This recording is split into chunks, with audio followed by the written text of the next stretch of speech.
Oklahoma for his leadership on this, and we're just getting started here. So I'm very excited, as I know all of us are, to embark on a serious mission of not just government waste, but pulling in our government spending to make it make sense and more towards a balanced budget. Mr. President, before I begin, I would like to say a few words about the tragedy unfolding on the West Coast. I know many of us have been looking at the television and watching the structure fires and heard from friends who have children there or themselves there, and I think it's just unimaginable. So I just want to let them know in California that we're praying for them and their families, for their safety, and that hopefully this will all become under control sooner than later. But I would, I've seen this on the TV, and I would say it from this podium that I urge all residents, if you are told to evacuate, don't waste any time. It sounds like quick and fast evacuations are smart and are being advised. So please be super careful and as we move through this tragedy. Americans are resilient people, but the Californians and the Los Angeles are being asked for a lot right now, so it's really tough. So today I'm going to speak about an issue that weighs heavily on the American worker and taxpayer, and this is the waste, fraud, and abuse rampant in our federal government. When I say heavy, I mean really heavy, because billions of hard-earned taxpayer dollars are at stake here. Under President Biden, wasteful government spending has just spiraled out of control, harming our hardworking Americans and their livelihood. Each misspent dollar represents a missed opportunity for our neighbors, our communities, our families. But that's going to end with this incoming administration and I think the control of the House and the Senate. In the 119th Congress, federal spending comes with a promissory note of accountability to the American people. No more spendthrift bureaucrats getting out of line, no more blank checks or wild excesses. The American people have had enough, and rightfully so. They're ready for the government to work for them. Republicans are proud to have the Department of Government Efficiency, better known as DOGE. I remember I probably heard DOGE about a month ago. I'm wondering, what is this? I know that Elon and Vivek are both very busy men, so I want to thank them especially for conceiving this idea and dedicating their time, energy, and gathering other folks' help to eliminating government waste. Like a 1-2 punch, Congress and the DOGE Commission will identify and address the most flagrant abuses of the federal bureaucracy.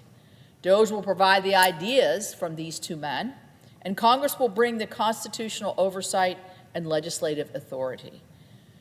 We plan to hit the ground running, really, on day one of the Trump administration to take aim at the worst excesses left over.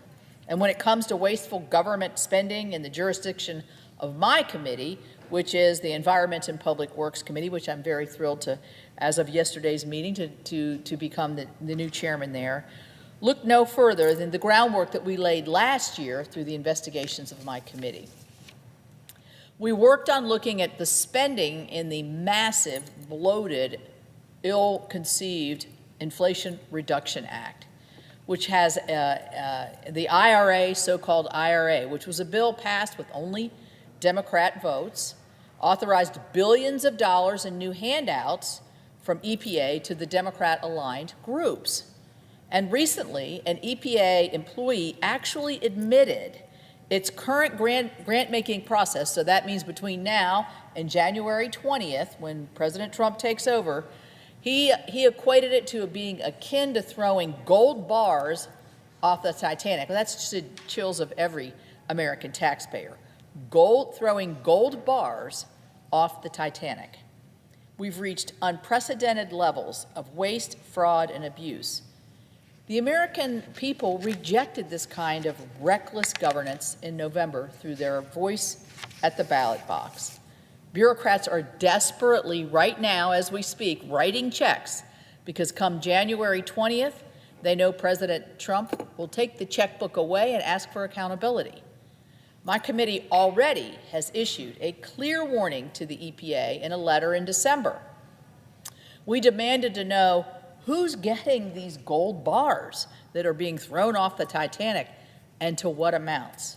Most importantly, we want a clear paper trail so the bureaucrats at the EPA can't bury wasteful spending on the way out the door. The committee has already uncovered handouts to groups that are anti-American, anti-Semitic, anti-Israel, anti-police, and anti-border security. That's it, not a dollar more. For example, of the $3 billion of the IRA dedicated to the new Environmental and Climate Justice Block Grant Program through the IRA, the EPA announced over the last several months that it would give $50 million to Climate Justice Alliance, $50 million to the New York Immigrant Coalition, and $100 million to the NDN Collective. The Climate Justice Alliance promotes wildly anti-Semitic rhetoric. The New York Immigrant Coalition advocates for radical open border policies.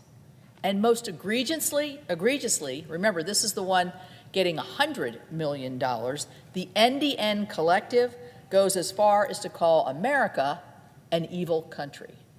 So let me be clear.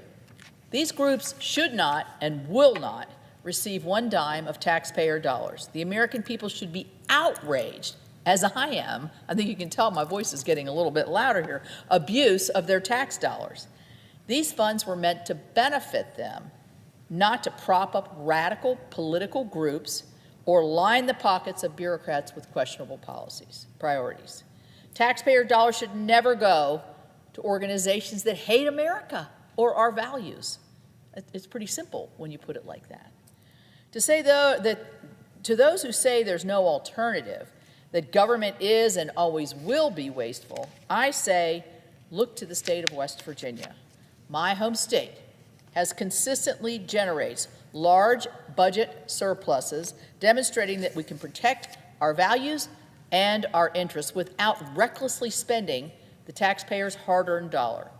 I think it's time to bring some good old West Virginia thrift to the bureaucracy in Washington, D.C. Many of our states are operating under the same parameters. So with the President, the House, the Senate, the DOJ Commission are all on the same page working together, we're poised to do just that. If we are to spend taxpayers' dollars, I do not believe there is an Article I role for limited government spending.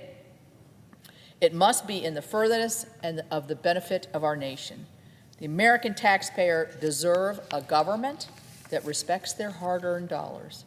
The relationship between the government and its citizen has been frayed by years of neglect, waste, and distrust. Mending this relationship will not happen overnight. It is a long process. It's a process Republicans are prepared to take, to embrace, and undertake.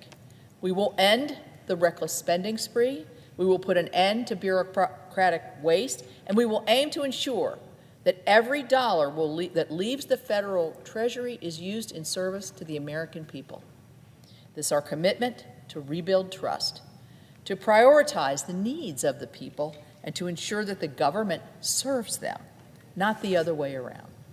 Thank you, my fellow senator.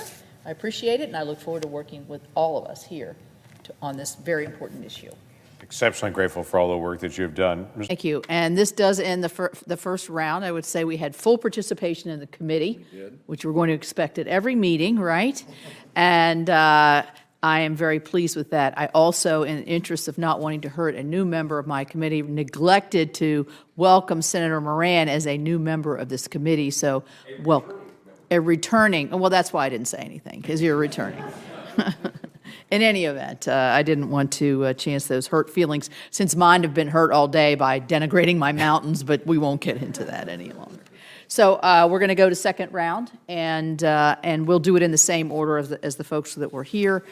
Before I begin my round, I would like to put into the record a January 3rd support letter from the former chairman of the Suffolk County Water Authority, which states, The EPA requires strong leadership that balances the complexities of environmental protection with the practical needs of communities across the country.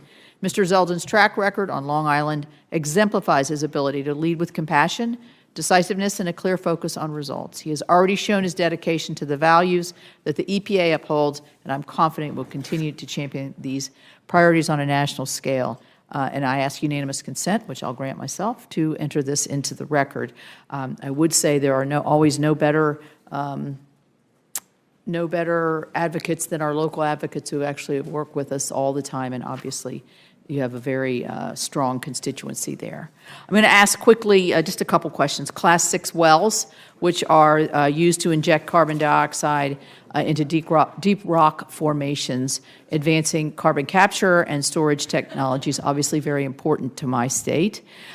We provided EPA funding through the IIJA to have the EPA grant state primacy for Class 6 wells, since they constitute a different aspect of permitting.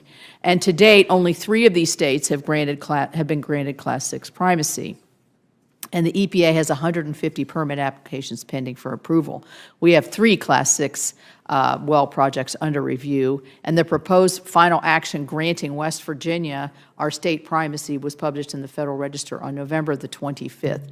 This is going to be very important to us, as we had testimony last year that the North Dakota, who has primacy, was able to permit, I think, 7 wells in a short period of time, whereas the EPA, as they were trying to permit under their federal authority, it took them over many more years the time to permit just 3. So you can see how those who are closest to the situation have the ability to make good decisions. So will you prioritize the timely completion of West Virginia's Class 6 permitting process and work with me to ensure that the EPA is a resource rather than a barrier in this transition? Yes, Senator.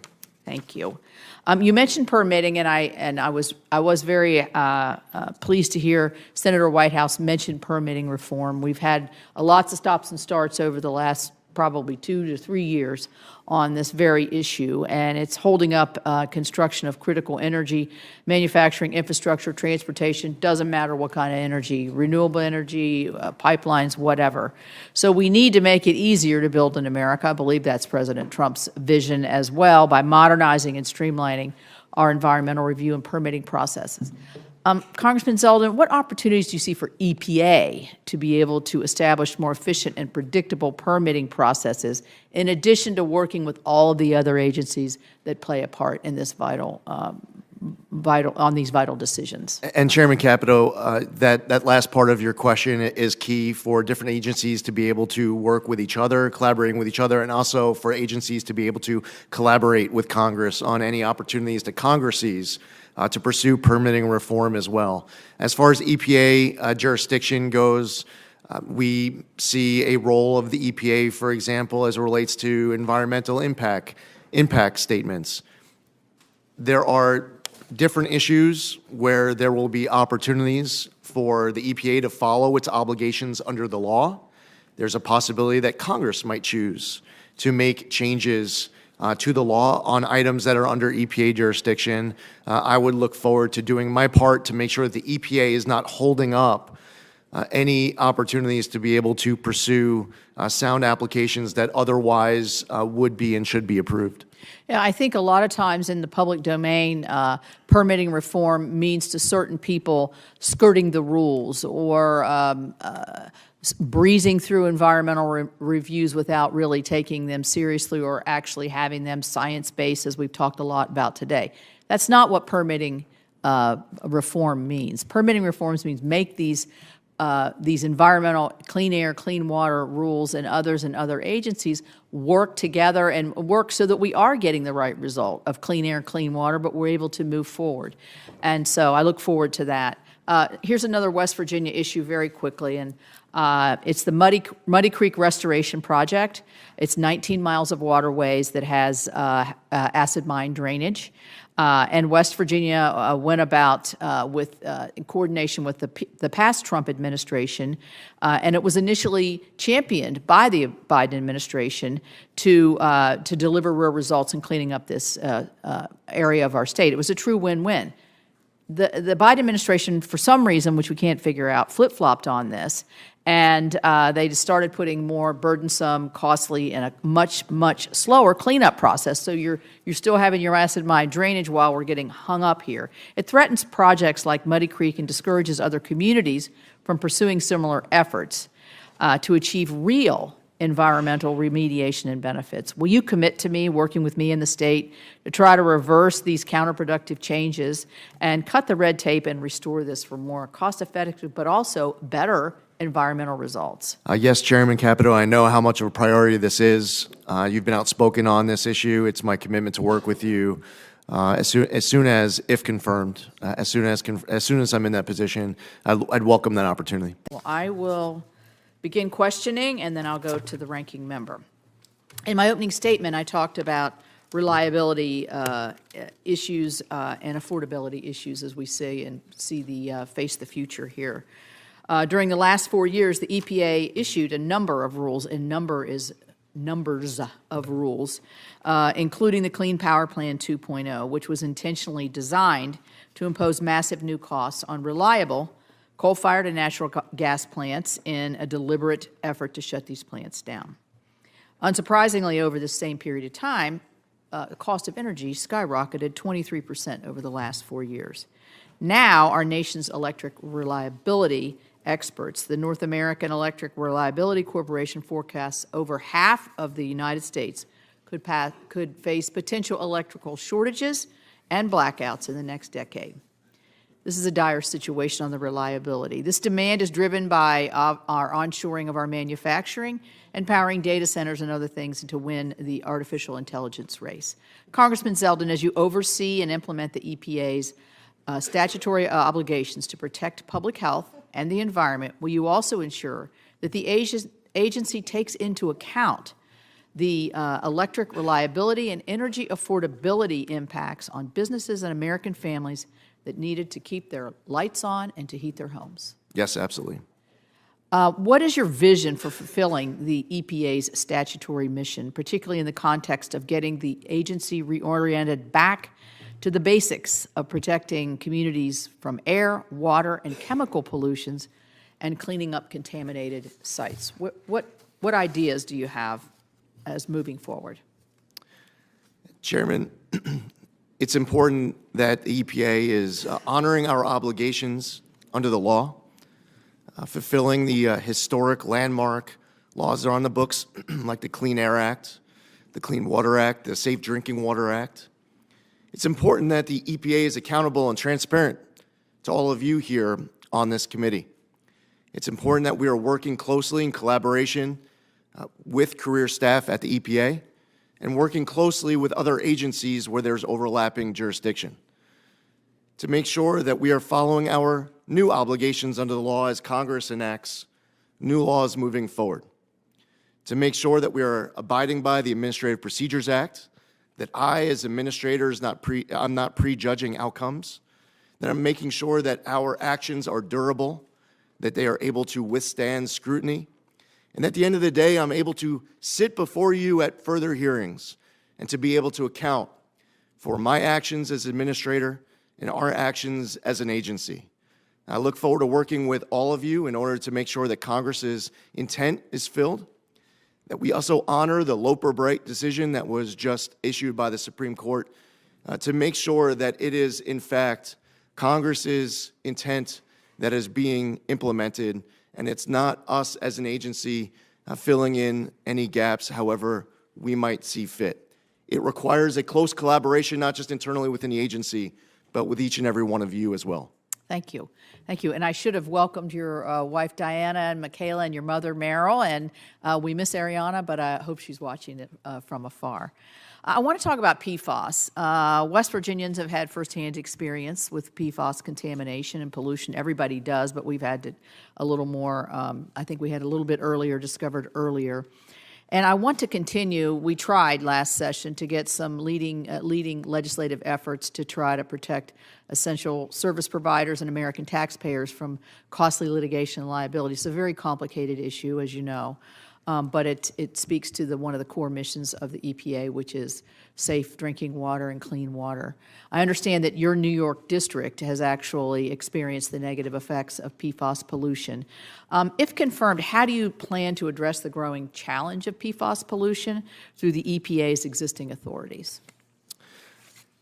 Chairman, when I was in the House, I was a member of the PFAS task force, also voted for the PFAS Action Act. EPA has an important responsibility to make sure that our obligations are implemented correctly. That is something that through our enforcement and compliance, we have to ensure that we are moving the needle all across this entire country. There are cleanup projects, large and small, across America where many Americans have been waiting decades, generations for that leadership and that action. So working with all of you to deal with these issues in your home state is something that will be top priority of mine. Thank you.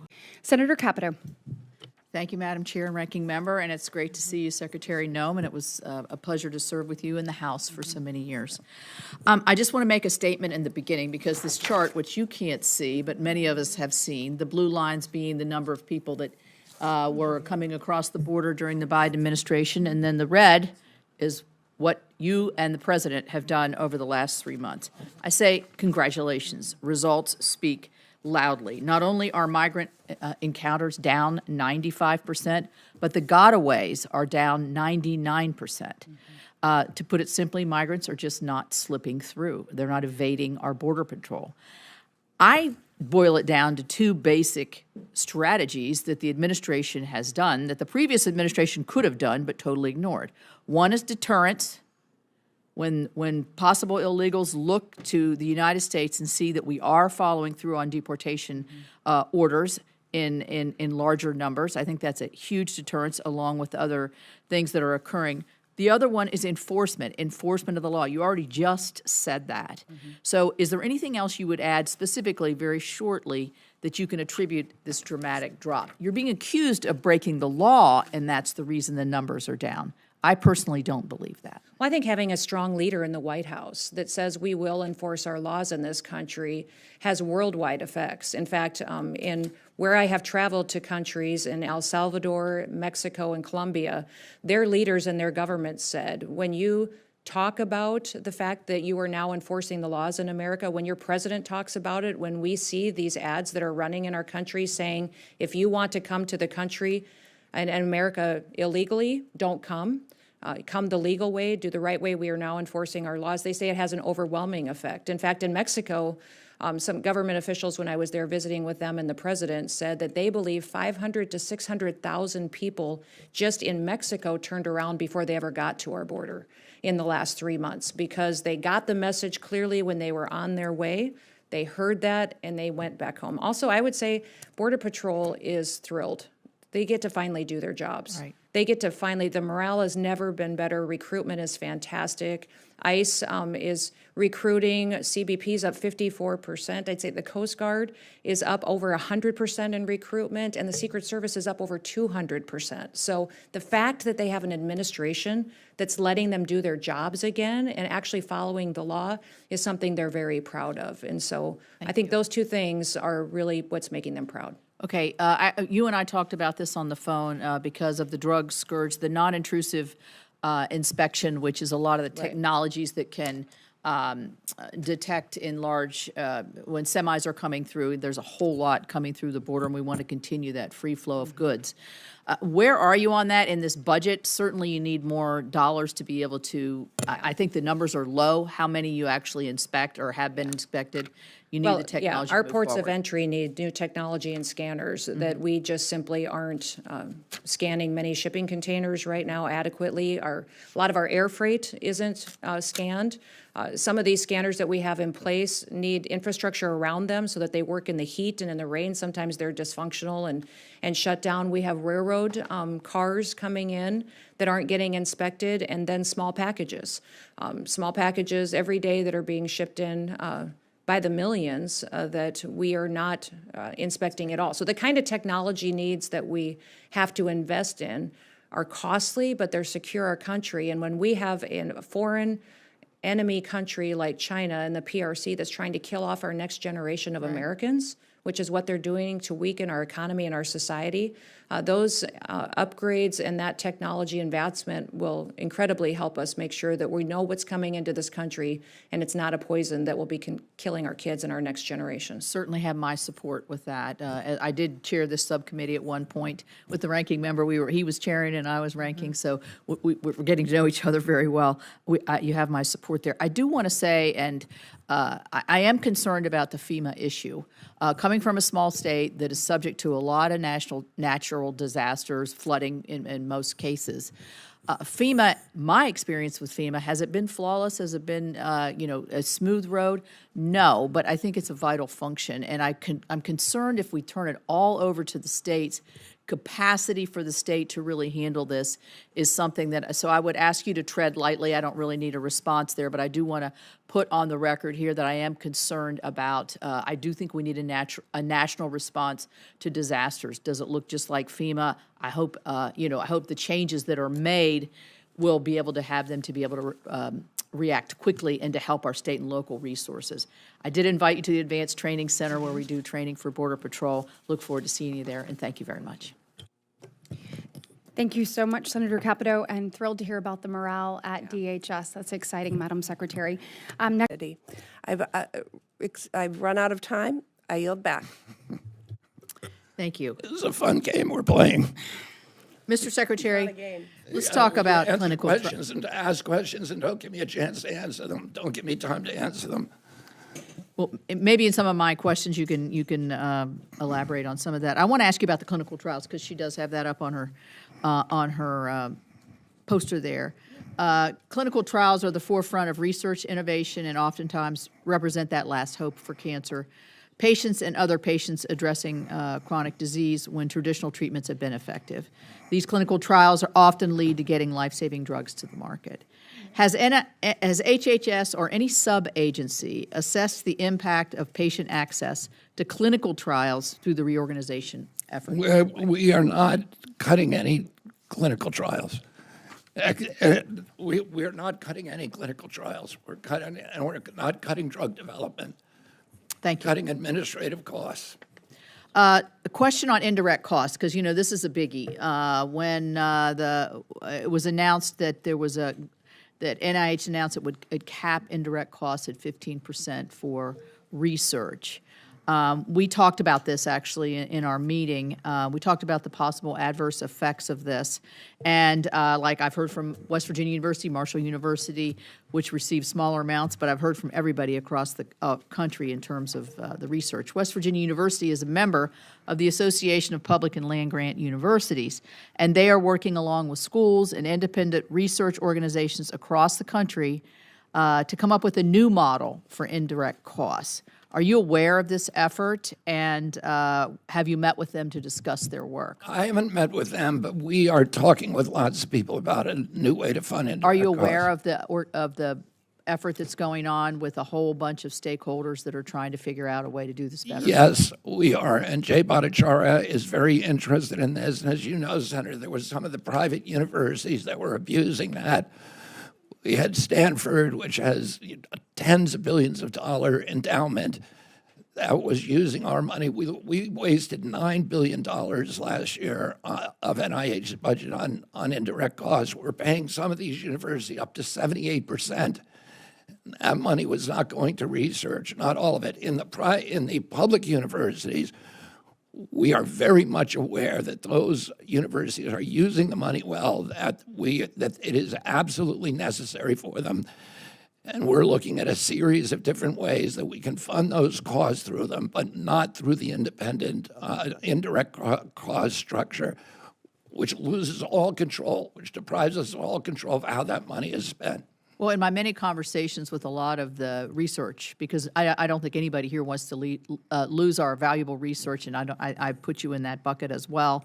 I do know there's a recognition that there's not enough transparency, that the system needs to change, and so this group that's being put together, I think, is very thoughtful in their approach, and I would encourage you, as you've already done, with the head of NIH. Yeah, and I'm happy, Senator Capito. I could talk to you right now in detail about some of the alternatives that we are considering, but we are taking it seriously, and we understand. But in Maine, at the University of Maine, the University of Alabama, many of these other state schools badly need this research. They're doing cutting-edge research, and they need that money that was going through indirect costs, but we think there's a better way to pay that out. Okay, well, we want to work with you on that. Let me talk about rural health.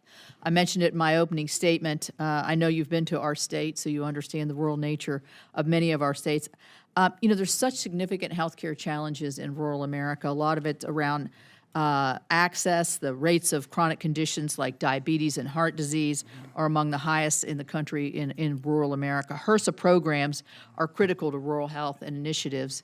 And you've, in your budget, announced a cut to HRSA programs. I am concerned about that because of the access issue and because of the inequities that I think I see, and I think we see sometimes between where people have easier access to health care than in rural America. You got transportation issues, you have connectivity issues, you have just generational issues of passing down different diseases. How is rural America going to be better under your new reorganization? There's a lot of ways, as you point out, under HRSA, and this is a priority for me. It's one of the commitments I made. When I was doing my Senate confirmation, it was the issue that was most often raised by the various senators who I talked to. These facilities, we're seeing an epidemic of closures in rural hospitals, rural areas around the country, and these not only provide critical access to care. If you don't have that hospital, people may have to drive 2 or 3 hours to get to a site, and that means people will die. They also are critical to the economy and the culture of rural America. They provide jobs and high-paying jobs, and they're economic drivers for those communities. So we're determined to keep them open and to do everything that we can to help them. And we're doing that through a combination of different ways under HRSA, through the community health centers, the National Health Service Corps, which provides badly needed personnel, which is a huge deficit in rural areas. The GME program, which does education for those through rural health, but also through innovations like to provide better health care through telehealth and through AI and through wearables and apps that can actually save people hospital trips. I spent 2 hours yesterday meeting with the CEOs of some of the biggest and most effective health tech companies in the country, and the potential that we have to transform rural health care. For me, I walked out of that meeting very, very optimistic and very excited about the capacity that we now have through technology and AI to transform, to save, to rescue rural health care around this country. Thank you very much. Senator Durbin. Thank you for being here. Thank you. Madam Secretary, we've talked about this issue, but it's about the West Virginia Department of Transportation and the Davis-Bacon wage determinations for highway construction. They're just unworkable. When the Biden administration published these wage determinations, West Virginia DOT was not given any prior notice of the proposed changes and therefore was unable to provide feedback and comments to DOL before publication. The Biden wage determinations left out key job classifications that are commonly used on highway projects. It's been very frustrating. The absence of these classifications has required West Virginia DOT to go through a complicated administrative process with DOL to determine proper wages. We're missing the construction season here as part of what I'm doing, or getting to. This has been significant delays in advertising, but also awarding construction projects. I know that your staff has been working on this with our West Virginia DOT and with me and my office to make sure that our highways are safe and durable and drivable. So will you commit to continue working with me to resolve this issue to ensure that West Virginia's highway construction projects can begin without undue burden? Yeah, absolutely. And I know my staff has been in touch with your staff and West Virginia DOT to try to resolve these specific issues.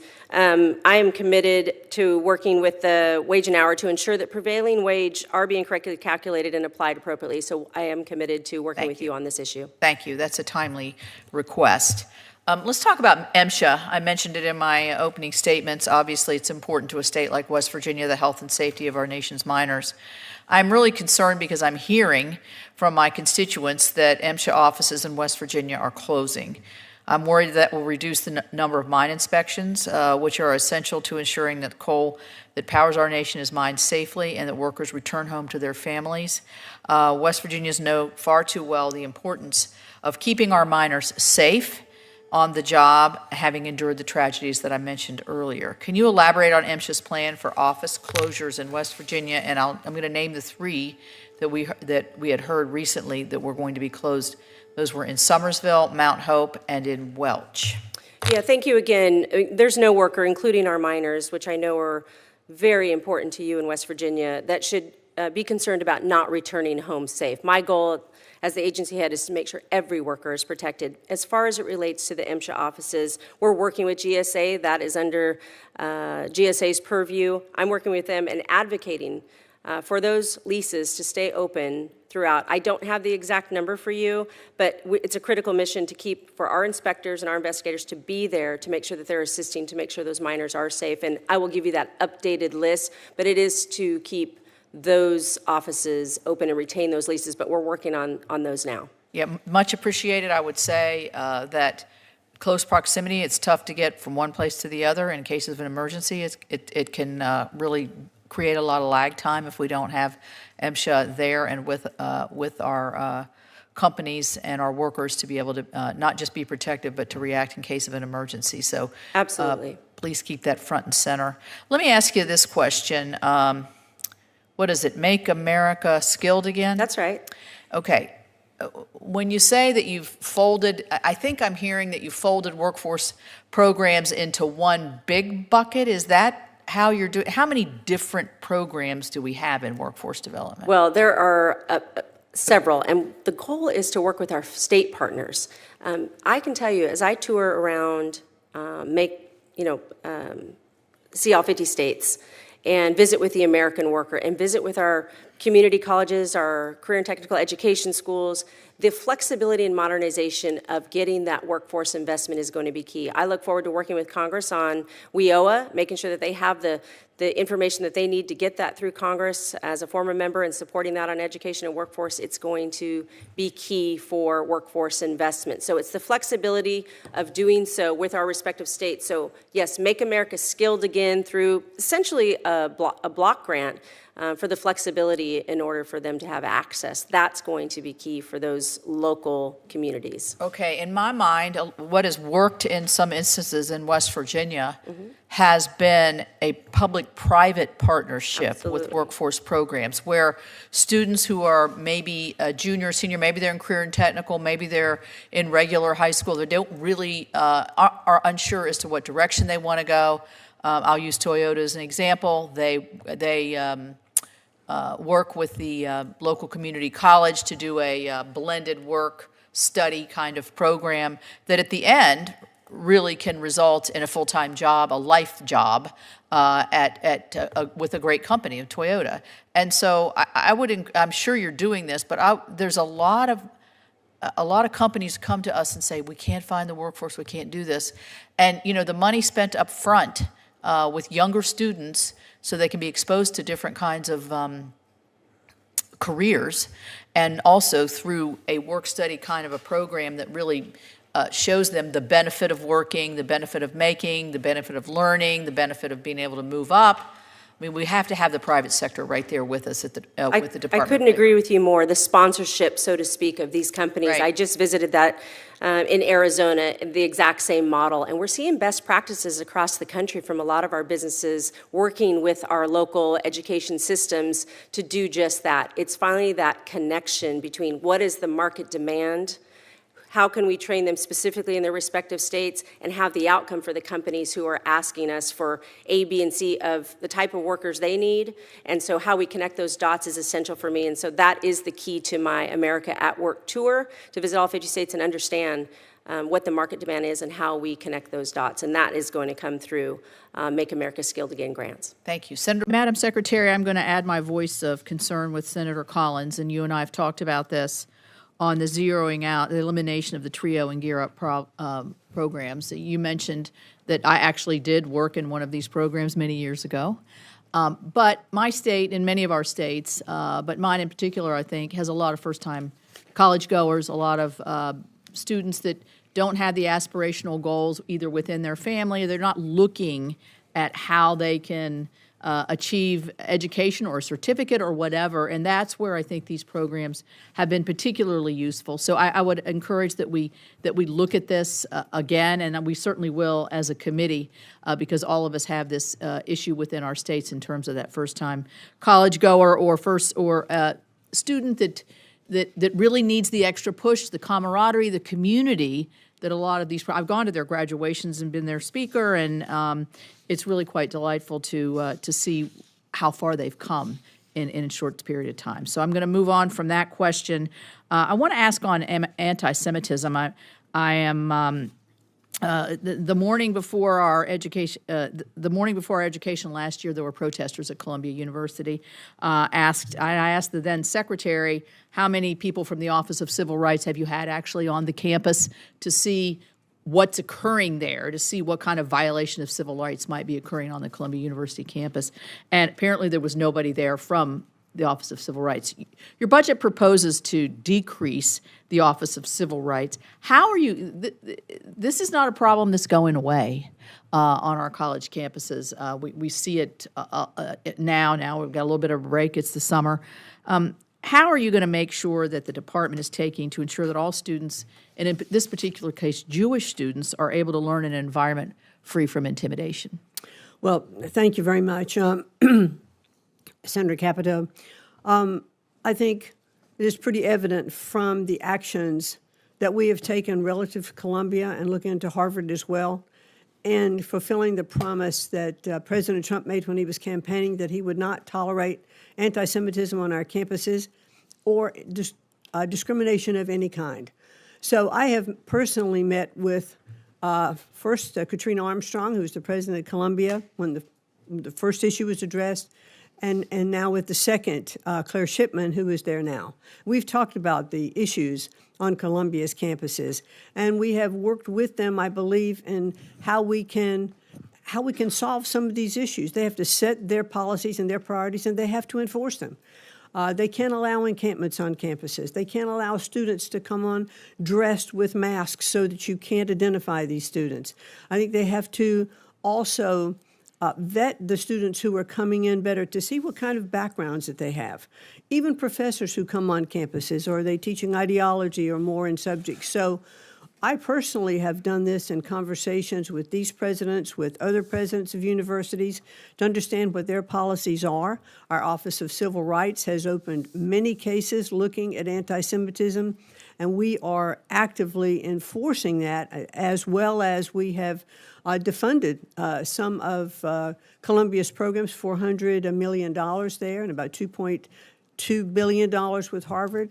We're saying we mean business. These programs and policies have to have teeth. They have to be enforced. No student should have to go on campus and be afraid to go to class. Right. Well, I agree with the substance of what you're saying. My concern is by cutting so much out of that particular, you're one person. You need the support and the backup of that office to be able to investigate these cases. So I'll leave it at that. Let's talk about literacy, because I mentioned it in my opening statement.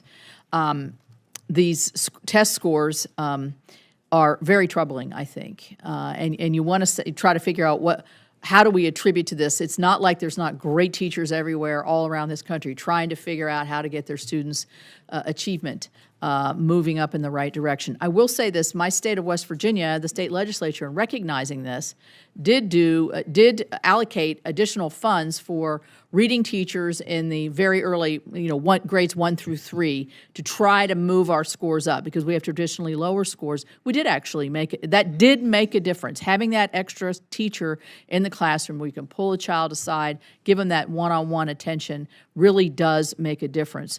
How is the budget that you've put together, is the answer to push it down to the states so that they can make those differences with our literacy and our math scores that we're falling behind? I think it's a chief concern. Well, certainly, I think just what you were talking about, at your state level, you put an extra teacher in the classroom because you recognize the need there. I think that will make an incredible difference. You know, there have been a lot of programs that have been tried to make sure that we could help students to read, and they've not worked. But what we are seeing in states that are doing programs now that are returning to the science of reading. We saw it in Louisiana in the PASNAPE scores. We have seen it in Mississippi. We've seen it in Iowa. The children that are learning to read and can read by the end of third grade are those that have the greatest opportunity for success. Up until third grade, we read to learn, and after that, we learn. I mean, we learn to read up through third grade, and then we read to learn after that. Right. Thank you. Senator Durbin. Thanks, Madam Chair, and welcome, Madam. Senator Capito, Senator Murphy, and then Senator Kennedy. Thank you, Mr. Chairman. Thank you, Secretary Hegseth, and thank you, General, and thank all of the men and women every day that serve us and protect us. We're extremely grateful. Secretary Hegseth, you and your team are working on a national defense strategy. I'd be interested to know when you think you'll be coming forward with that. We know that the last year the Commission on the National Defense Strategy found that, quote, there's a high probability that the next war will be fought across multiple theaters and would involve multiple adversaries. How are you thinking about these interconnected threats, and how will your national defense strategy establish a new force to meet those challenges? And when do you think that report will come forward? Senator, it's the right question. It drives almost all of our decision-making, certainly on a topic related to budget. We did an interim national defense strategy almost immediately upon arriving because with a new administration, our planning guidance was from the previous administration that we think had the wrong priorities or some of the wrong priorities. And by issuing that interim national defense strategy, it allowed our building to plan around the priorities of President Trump. So that was, and that interim national defense strategy focused on defending the homeland, a recognition that that is important, our pacing threat in the Indo-Pacific, and then burden sharing for our allies and partners, making sure that they're stepping up so that we can focus where we need to. I would anticipate that our national defense strategy will include a lot of those ingredients, but more fully developed. I would expect late summer. Okay. Is if I were to put a pin on it. But that interim strategy has driven why we're investing, where we're investing, and I think driven a lot of difficult decisions. There are things in this budget that we have to address that have been deferred for a long time, that we're willing to say that may have been a fight for the last 20 years, but it's not as applicable to the long-range fight we think we may need to be a part of in the future, or it's not survivable given what we've seen in the last 3 years in Ukraine and the way the battlefield is changing. That's what I would hope the American people would expect from their department, leaning on the military expertise of our uniform class to try to get it right. Thank you. We'll look forward to that report, and that leads me to my second question. And I'm interested in listening to all the questions that this hasn't been asked, and this is a question on space superiority. I mean, in my view, I think a powerful destabilizing force would be if China were to get the superior hand in space. General Saltzman has said that he feels that we do not have what we need to fight on our terms. So I would imagine in your national defense strategy, but also reflected in your budget, how does this match with the need for us to become space dominant?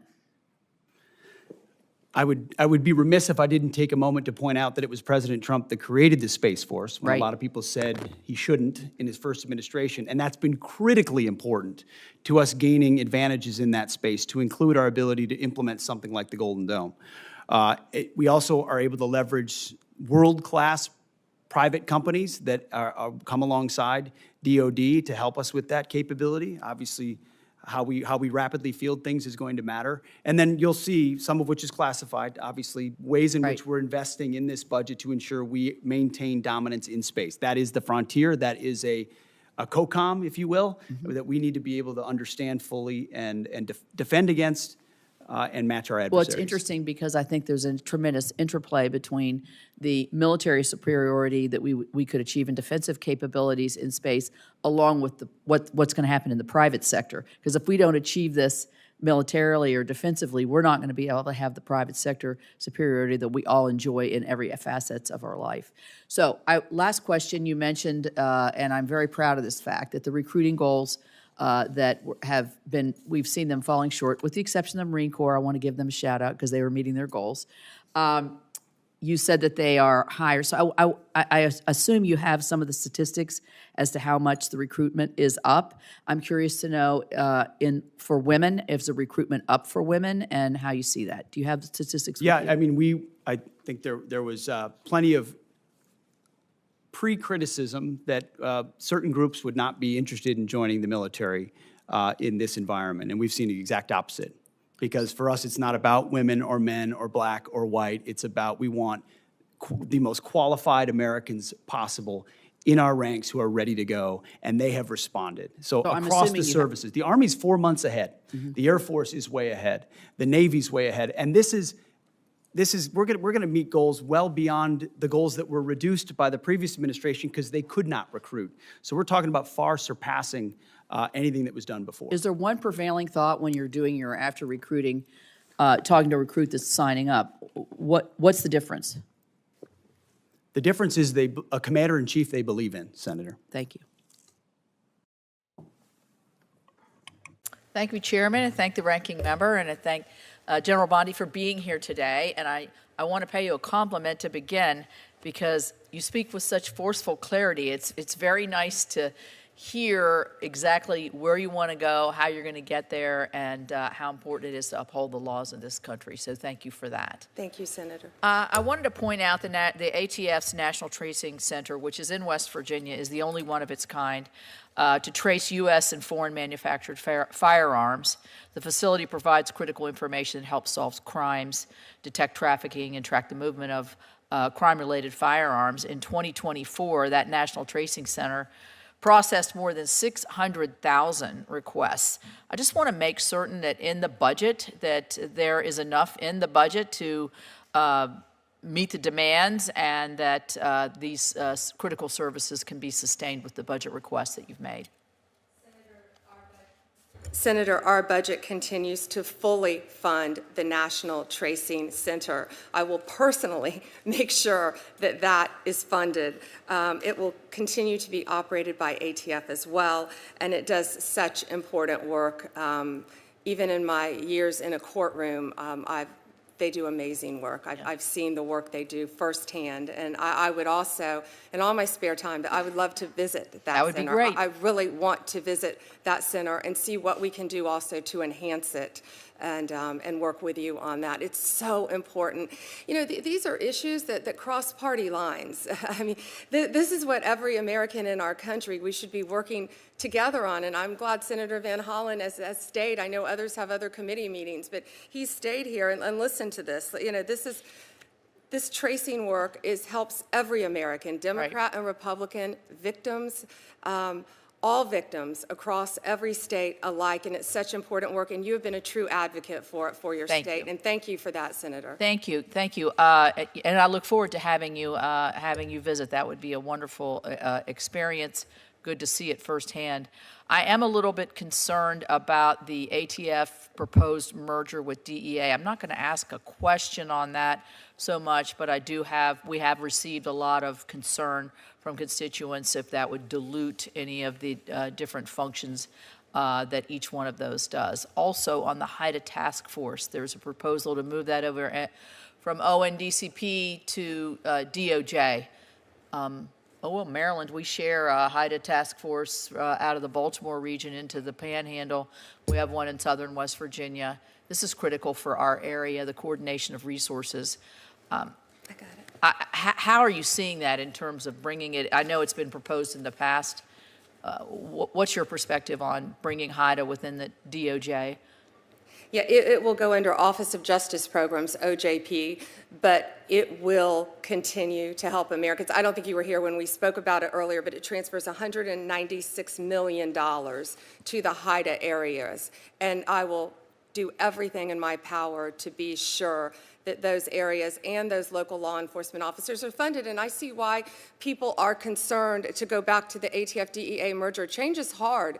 And what we want to do with ATF, Senator, we want to put them back on the streets. Instead of going to the homes of lawful gun owners in the middle of the night, we want them to be out arresting the bad guys for illegal firearms. We're doing away with the bureaucracy at the top. It's being streamlined, but ATF will go back to its core function. Those agents will be on the street going after the guns, the drugs, working hand in hand with DEA, and they will continue to do great work. And I frankly think they're excited to be out there doing cops work, what they signed up to do. Right. Well, we'll see how that evolves, and I appreciate your response there.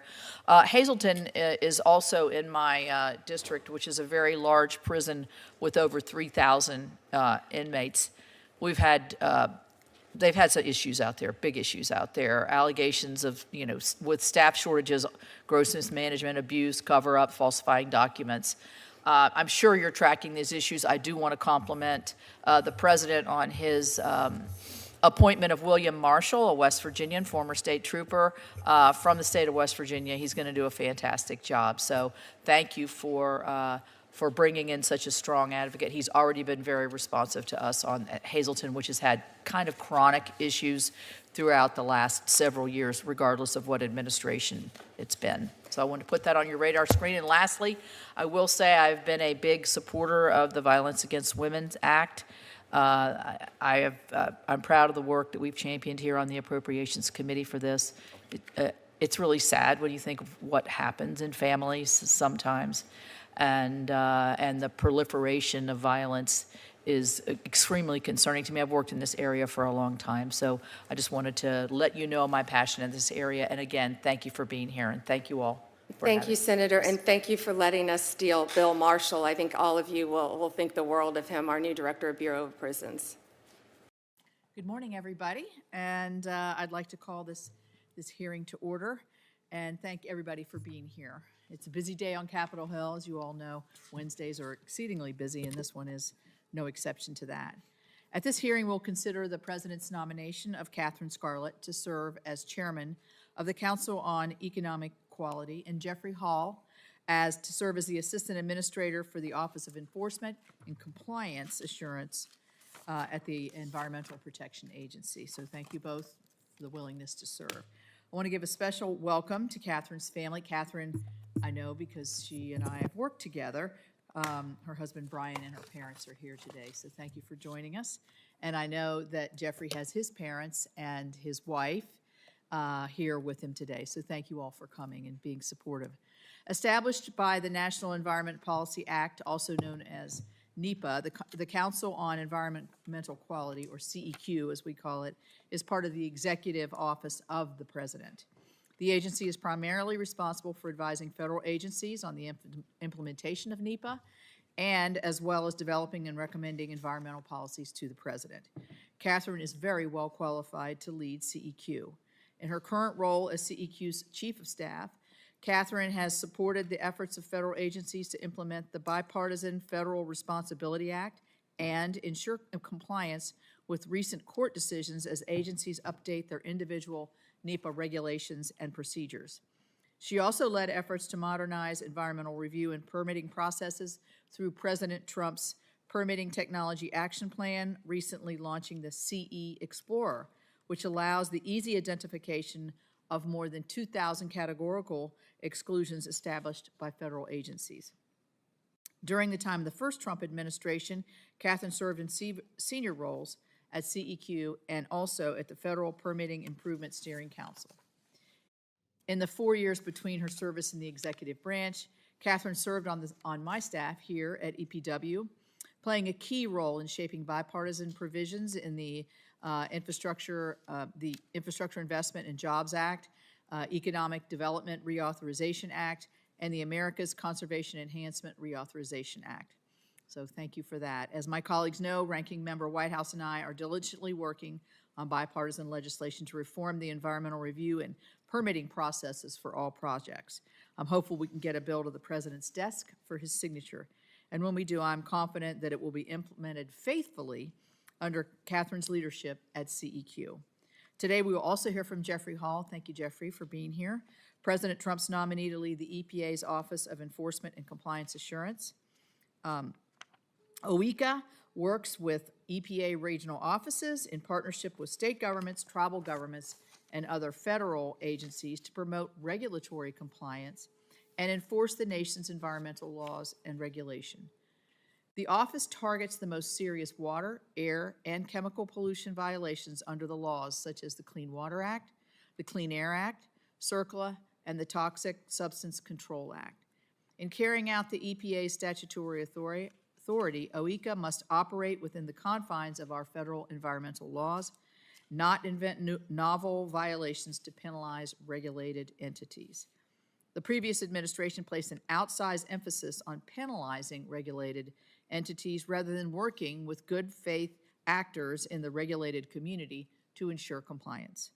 Mr. Hall will be tasked with striking the right balance between the agency's efforts to encourage compliance with our environmental laws and targeting the entities flaunting those laws to ensure Americans have clean air, clean water, and clean land.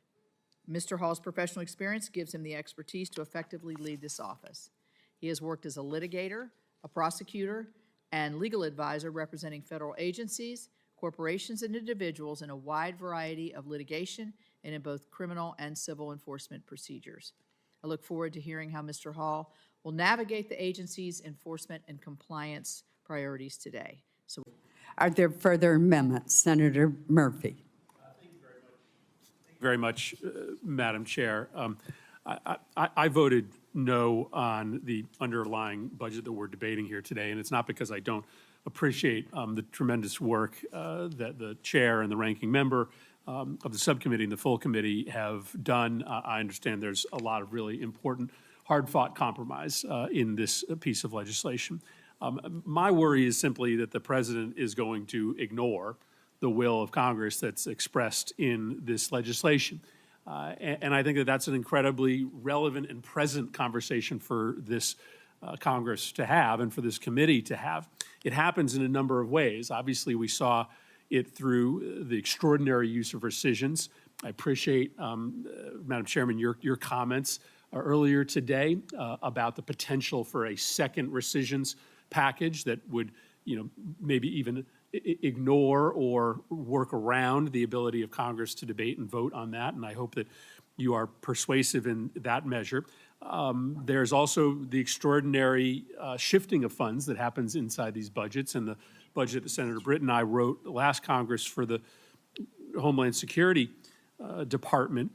The administration just took $600 million that was dedicated for non-detention and just declared that it would now be eligible for detention. We've never seen that at that kind of scale before. And then there's this problem of the money that we are appropriating being used for purposes that are totally disconnected from the statutes, from the authorizing statutes. And that's the amendment that I'm going to put before the committee today and ask for a roll call vote. The Department of Education has the ability through the Office of Civil Rights to, through a process laid out in statute and in regulation, bring enforcement actions against universities that they don't believe are complying with the statute. But as we have all watched, this administration is cutting off funding for universities, allegedly using the civil rights statute without going through any of the prescribed processes that we have put in law and previous administrations have put into regulation. Most extraordinary is this April 11th letter that was sent to Harvard University telling them that they would lose all federal funding if they didn't comply with a very specific set of demands. One of them is a demand entitled viewpoint diversity.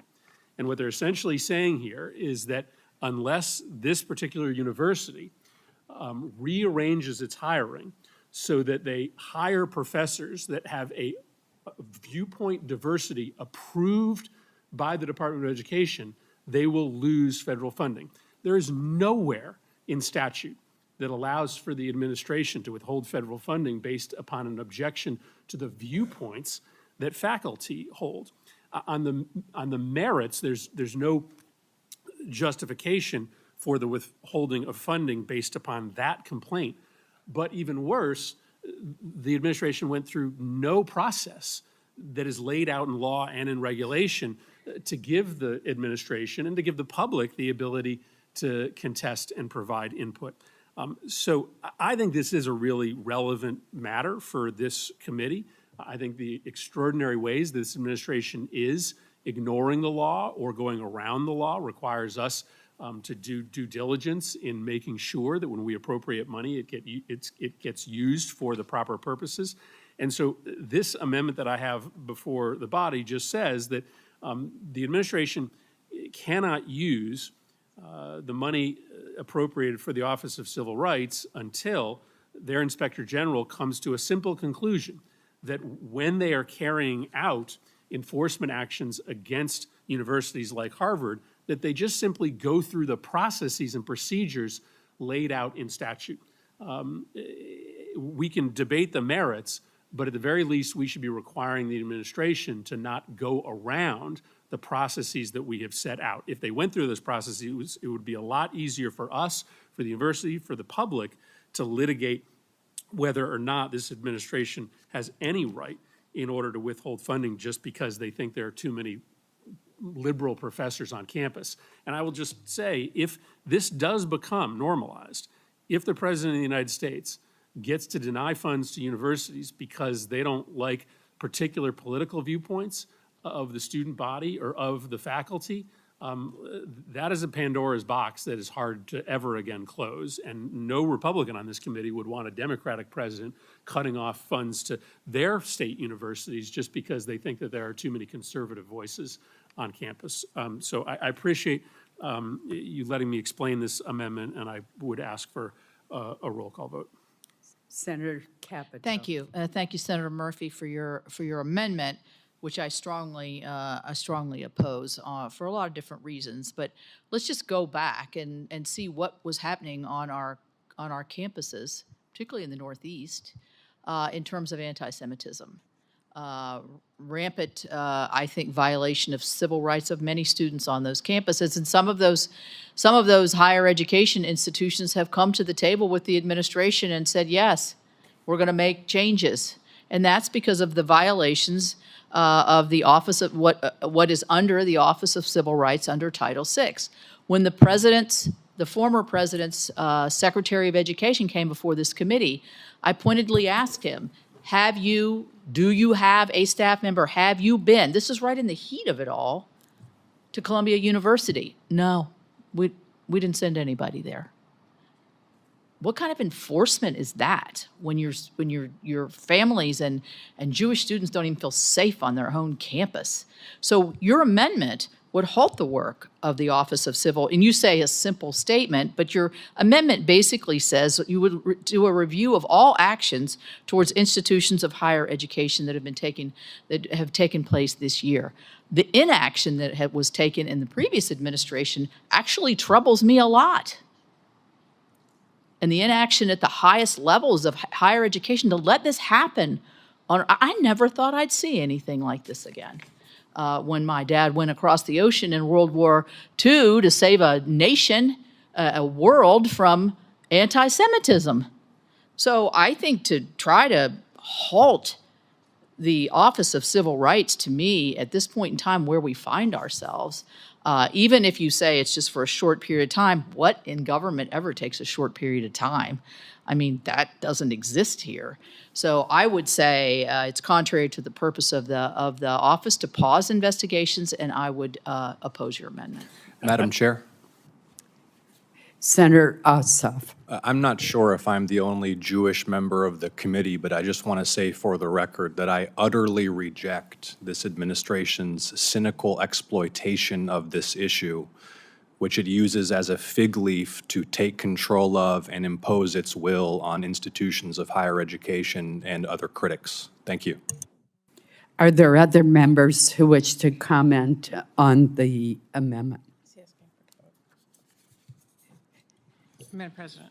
Senator Murray. I just want to support the senator's amendment. It just simply requires that the OIG certify that all enforcement actions taken against colleges are in compliance with those laws. It's pretty simple, and I urge our members to vote for it.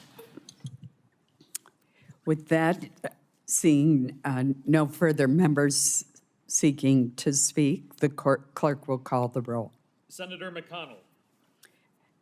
No by proxy. Senator Murkowski. No. Senator Graham. No by proxy. Senator Moran. No by proxy. Senator Hoven. No by proxy. Senator Bozeman. No by proxy. Senator Capito. No. Senator Kennedy. No by proxy. Senator Hyde-Smith. Senator Haggerty. No by proxy. Senator Britt. No by proxy. Senator Mullen. No by proxy. Senator Fisher. No by proxy. Senator Rounds. No by proxy. Senator Murray. Aye. Senator Durbin. Aye by proxy. Senator Reed. Aye. Senator Shaheen. Aye by proxy. Senator Merkley. Aye by proxy. Senator Coons. Aye by proxy. Senator Schatz. Aye by proxy. Senator Baldwin. Aye. Senator Murphy. Aye. Senator Van Hollen. Aye by proxy. Senator Heinrich. Aye by proxy. Senator Peters. Aye by proxy. Senator Gillibrand. Aye by proxy. Senator Assad. Chair Collins. No.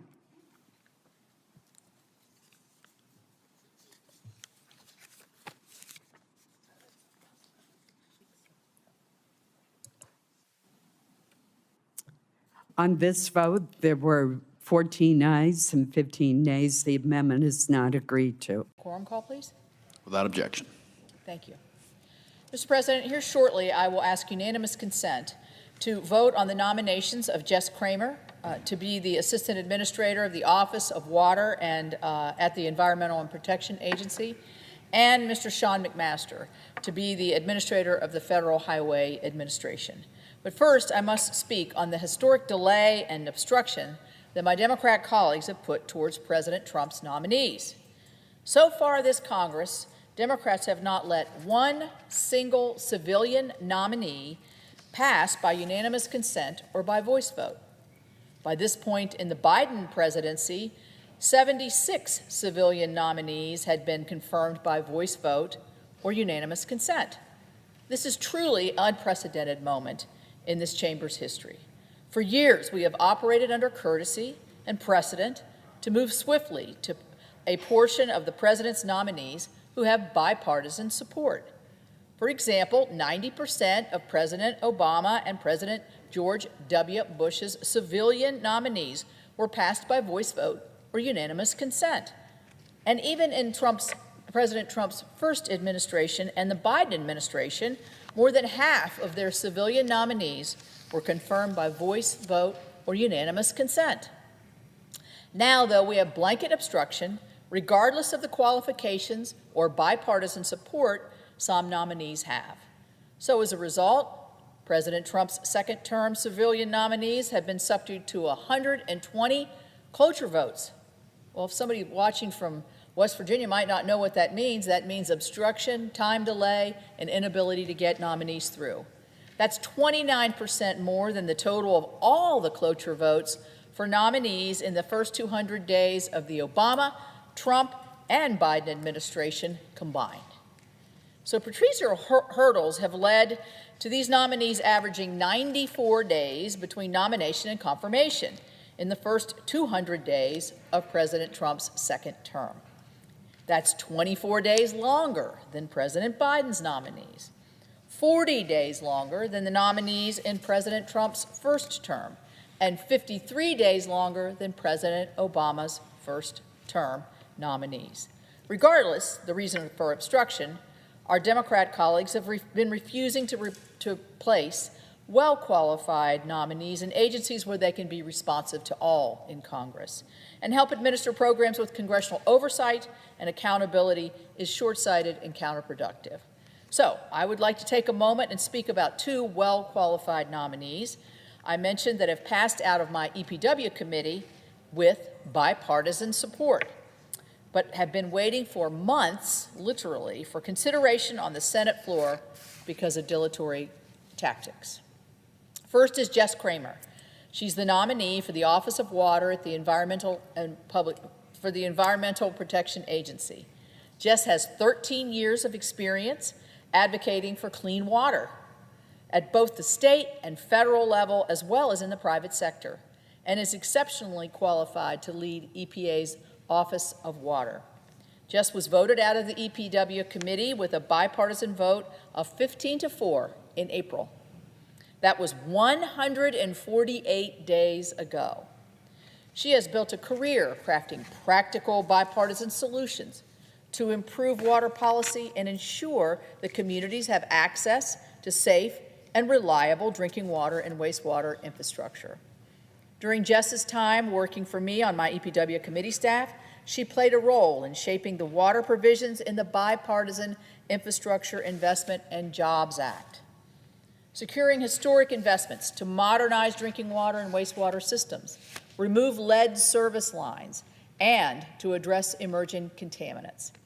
Beyond her experience on Capitol Hill, she has served in both state and federal roles, as well as in the private sector, advocating on behalf of water systems to ensure continued infrastructure investments and smart, achievable regulations.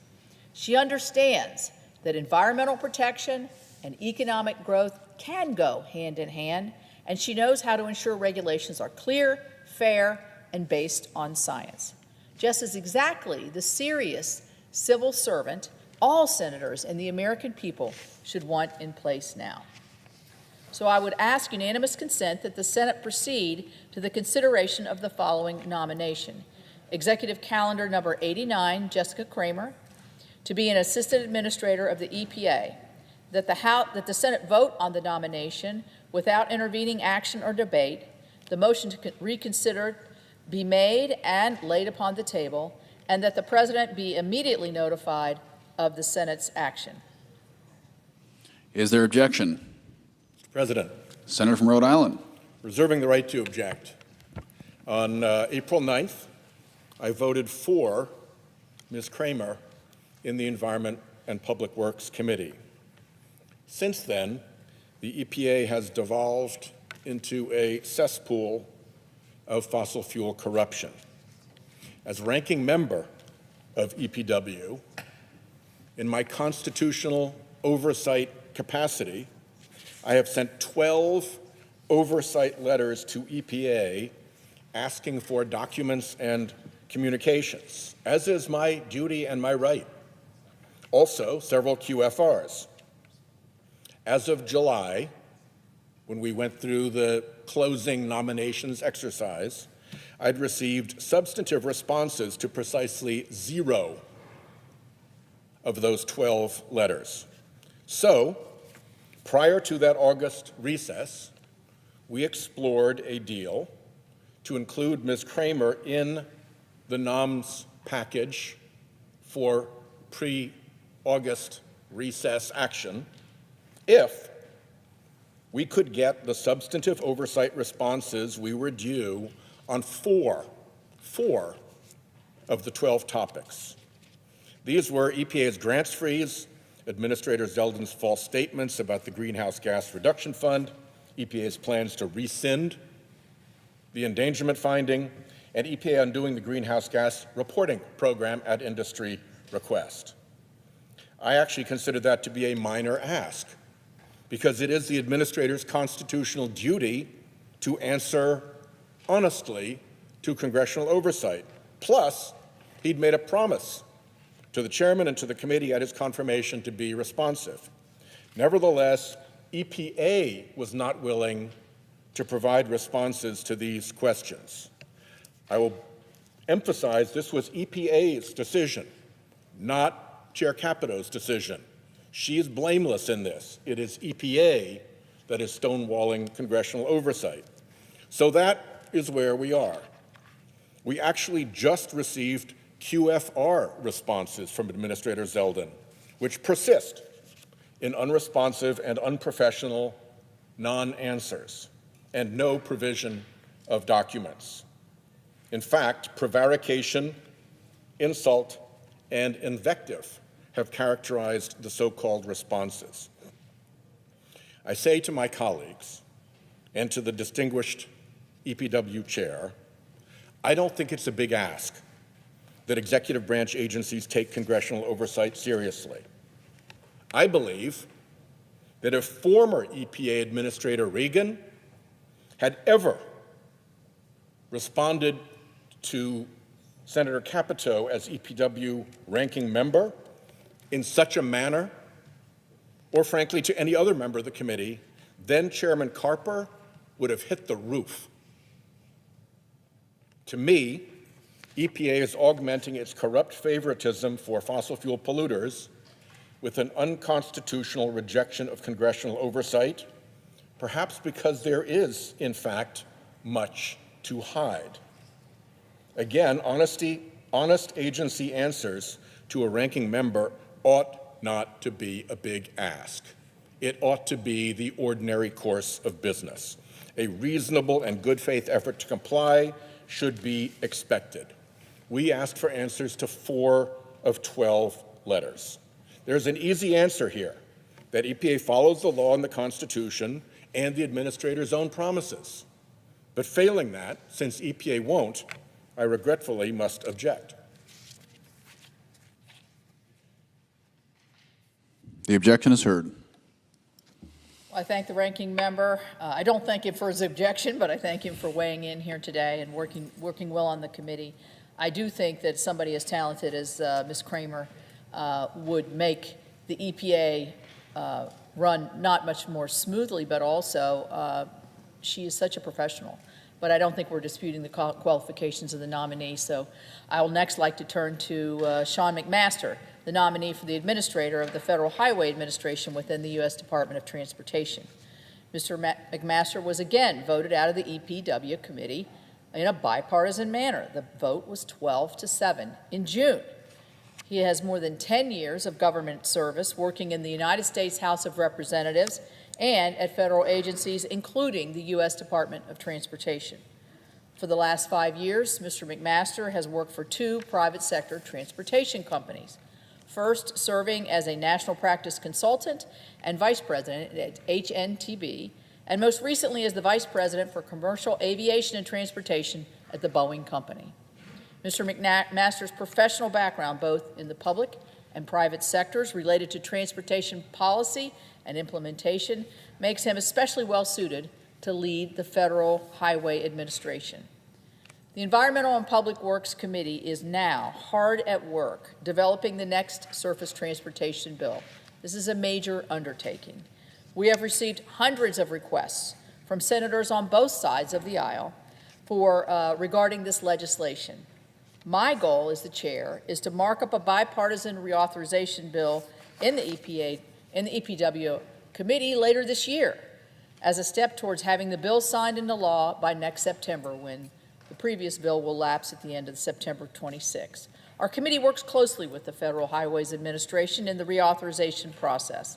FHWA provides valuable technical assistance in making sure that the policy provisions that we all come up with achieve the congressional objectives, but also are within the parameters of the department. Having a Senate-confirmed FHWA administrator is important to facilitate that cooperation between the committee and the administration. This will help address implementation issues during the bill development process.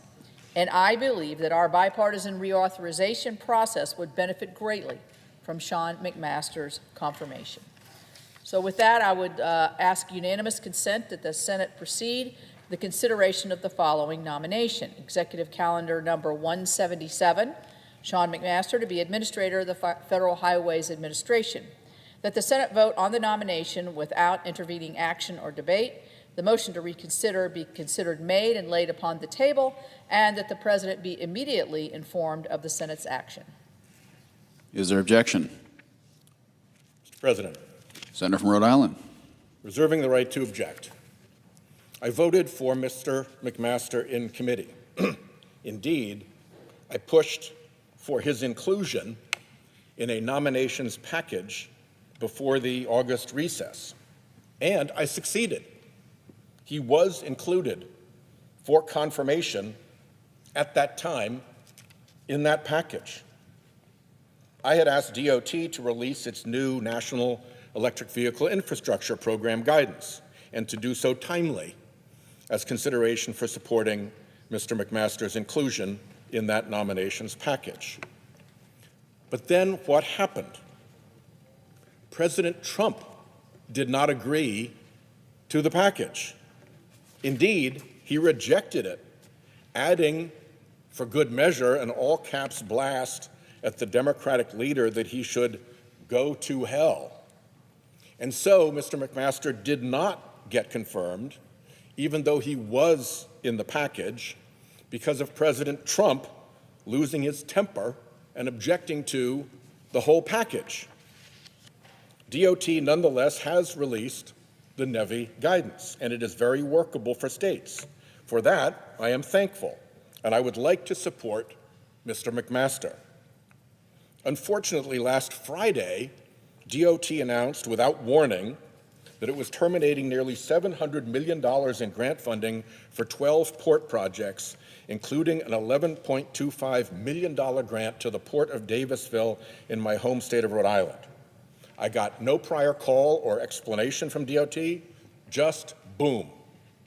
Friday. The chairman has been kind enough to raise this matter with Secretary Duffy, and I would like to sort out how this new obstacle thrown up Friday by DOT will be resolved. It's a bit soon, after that unexpected punch in the face, to want to resolve a nomination that's only still pending and not confirmed because of President Trump's objection. I'd like to work with the chairman on a date to come to the floor in support of a unanimous consent for this individual. Indeed, I'd be happy to do the same thing for Ms. Kramer, because I would like to get these issues resolved.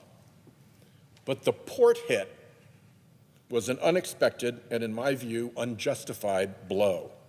So for the moment, while I try to understand that, with the chairman's gracious help, I must object.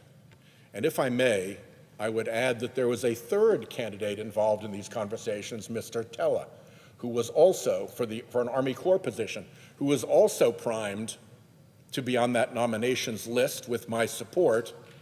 Senator Hagerty, whose chief of staff he had been, made the prudent decision to put him onto the voting list and get his nomination considered on the floor that evening and get him voted through before President Trump exploded the package. So I just want to make a record of the fact that we were ready to support Mr. Tella as well, even before that vote was called to the floor. With that, I yield back and renew my objection. Objection is heard. Mr. President, I just would like to address just briefly something Senator Whitehouse has said by tossing all of the blame to the fact that we have no unanimous consent and no voice vote candidates under President Trump, when the control of that is squarely within the Democrat leader, Senator Schumer of New York. We know, if you look at the chart that's been made, we know the numbers that were done under the Biden administration, under Trump 1, under Obama, under Bush, Clinton, and when you get down to the end of the chart, dip, big zero for President Trump. So with that, I think we're in a place where we need to make adjustments here. I think that's what we're looking at. But I agree with Senator Whitehouse, and these are critical appointments, as many of them are. I'm glad that Mr. Tell was able to make it through at the very end. He's already had a visit to West Virginia, and he's going to do a great job. So with that, I'll yield back my time. Mr. President. Senator from Rhode Island. I would just like to offer one set of figures into the record in the hopes that it helps clarify things. My office tells me that Trump nominations that have been confirmed in the Senate as of September 3rd, number 135. President Biden's nominations confirmed as of that same date in his first months, September 3rd of 2021, was 150. Not counting Judicial nominations, Biden has 141 and Trump has 130. So the numbers are actually fairly close in terms of the outcome, although the processes have been different. But again, I want to reemphasize my desire to work with the chairman to get these cleared. I voted for all three, and I'd like to support them as soon as we can get what seem to me to be fairly elementary problems resolved. Thank you very much. Senator of West Virginia. Mr. President, as I was sitting and listening, I feel like I'm living in an alternative universe here sometimes, and I'm sure the American people feel this way. Are people being hurt today? You're daggone right they are. They're being hurt because Senator Schumer and his following will not quite simply reopen the government so we can begin negotiations on some of the issues that are a part of this disagreement. So I'm a senior member of the Appropriations Committee, and one of my most important responsibility is to make sure that the government stays open and working for the people that we represent. That's why I'm so deeply disappointed to be standing here today in the midst of a totally avoidable government shutdown, all because the Senate Democrats refused to join us as Republicans in supporting a common sense, short-term, nonpartisan continuing resolution. And we've seen Leader Thune pick it up in his hands. Very simple. Let's just keep the government open until November the 21st, discuss these issues, finish the appropriations process, and move on. But let me be clear what that short-term continuing resolution was designed to do. It is not a gimmick. It is not a gimmick. It's the same legislation that the Senate Democrat leader brought before this body 13 times and had it passed. It's not a partisan maneuver. It's a straightforward measure to keep critical services in operation while giving Congress the time that we need to finish our work on appropriations through regular order the way that we used to do it. And some of our Democrat colleagues have agreed with us in the last several votes. So bottom line, we don't have to be where we are, and we really shouldn't be here because this position is untenable. We have a path forward. It's so easy. It's so easy. When people are watching this, they're hearing us try to, blame one person or the other. The easy thing is turn around and vote to reopen the government, and we can begin to have our conversations. We have a path forward. It requires the Democrats to come to their senses, quite frankly, and vote for this reasonable measure. The Senate has already passed 3 appropriations bills, which is 3 more than we passed under their leadership last year. And we have 5 more that have received heavy bipartisan support in committee and are ready for a full Senate vote. That would be CJS, Defense, Interior, Labor H, which I chair, and TTHUD, which is the Transportation, Housing, and Urban Development Bill. That's progress. That's responsibility. That's what we're here for. That's us doing our job. But in order to complete the process, we need time. And the continuing resolution is that bridge of time to keep the government open while we finish our work. So unfortunately, the Democrats have chosen a different path. They have chosen to shut down the government. That's where we are today. The government is shut down. They made a political calculation, all based on politics, appeasing their far-left base instead of doing the right thing for the American people. And unfortunately, hardworking families all across this country who rely on critical government services are the ones who are suffering. Government shutdowns have real consequences. In West Virginia, our businesses and our federal workers face uncertainty about their pay. Families who rely on essential benefits are put in limbo. It's scary for people. Some people with children with disabilities or folks that rely on services daily are concerned about where this is going to lead. Small businesses are waiting on federal permits on loans. They're going to have to wait longer. And while so many others are told yet again, as we see, the politics of Washington is coming before the people. My state of West Virginia has the 3rd largest amount of federal employees. We're situated quite close to the District of Columbia. So all of those public servants who are bearing the brunt of this nonsense Please know how much I value your contribution every day and that I'll work tirelessly to get you back to work, to get you back to that certainty that you need. You know, the shutdown is just so avoidable and it's so unacceptable. But you know what? As Republicans, we're not giving up because we never do. And as Leader Thune has indicated, we will continue bringing forward opportunities for the Democrats to join us in reopening the government. We'll keep voting to do the right thing and give them a chance to do the same. The American people expect Congress to be responsible stewards of their tax dollars. I know that's what my constituents in my home state of West Virginia want me to do. They expect us to keep the government functioning. I can't even believe I'm having to even say this because it's just such a given. They want the government open while we debate our differences. That's what we're supposed to be doing. We're supposed to be debating, not shutting down the government. And that's what the Republican CR would have allowed us to do. So I urge my colleagues across the aisle, quit playing the political games, end the shutdown, and join us in funding the government. Let's finish our work on the appropriations process, and let's return to the regular order process that we have begun at the beginning of the summer. Because it brings transparency, accountability, and bipartisanship back to the appropriations process. We have it in committee. We need to have it on this floor. It's what West Virginians deserve. That's what the American people deserve. That's what they expect. Quite frankly, that's what they expect every day. These young people on the floor are getting to hear a debate, and I'm sure it's one that they'll remember. And I'm sure they're thinking to yourself, it's a simple thing, reopen the government. Reopen the government. Why was it closed in the first place? For a political stunt that's not working. They're boxed in. Let's just say, okay, let's open, let's begin our discussions, and let's solve the problems that we have in front of us. So with that, Mr. President, I thank you, and I will yield the floor. I'm going to start my first questions with Mr. Troutman. We're working to improve both the efficiency and the effectiveness of the EPA's chemicals program. I talked about that in my opening statement.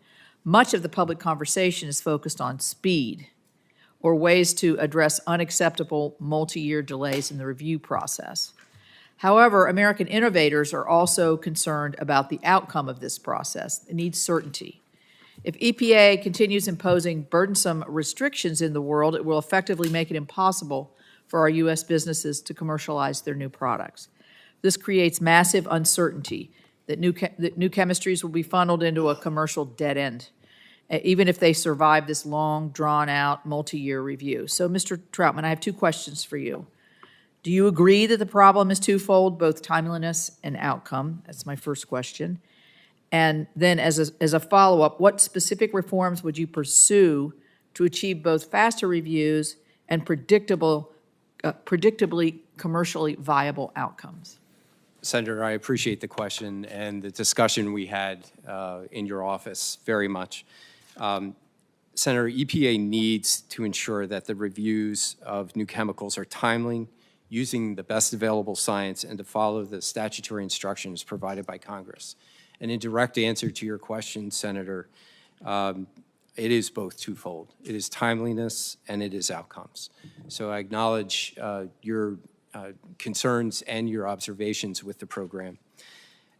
As the administrator has publicly remarked and in testimony before Congress, there are new resources coming to the Office of Chemical Safety and Pollution Prevention, both in new team members, but also in additional resources, such as technological resources, IT resources, which we appreciate from Congress, to speed up those reviews and to make sure they are done in a timely manner. Thank you. We also are going to be looking at TSCA because the fee authorization expires next year. So this is an opportunity for us to address gaps where current implementation has fallen short. So we're working on bipartisan legislation to achieve this goal. If confirmed, Mr. Troutman, will you work with Congress in a timely and constructive manner on this effort? I will. Thank you. Mr. Nee, during your time as the director of the NRC's Office of Nuclear Reactor Regulation, or NRR, You led an effort to change the culture of the office with the vision of making the safe use of nuclear technology possible. This vision aligns with the NRC's role to enable the use of nuclear energy as envisioned by the ADVANCE Act and as reflected in the recently updated mission statement.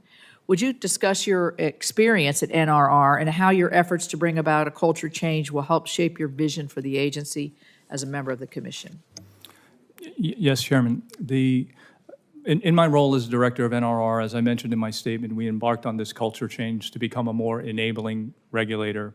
And from my experience there, I found that the staff of the NRC is among the most dedicated staff I have ever worked with in my career. And there were many staff that understood the need, of course, for ensuring that any nuclear development is brought to America safely, but also that the NRC and nuclear technologies have significant benefit to the welfare of our nation. So it's really to focus on safety, but at the same time recognizing the benefit that these technologies can bring to the United States. And I feel confident that the dedicated workforce at the NRC can rise and meet this moment and deliver to the United States what Congress and the President and administration are asking for with the further development of nuclear technologies in the United States in a safe way.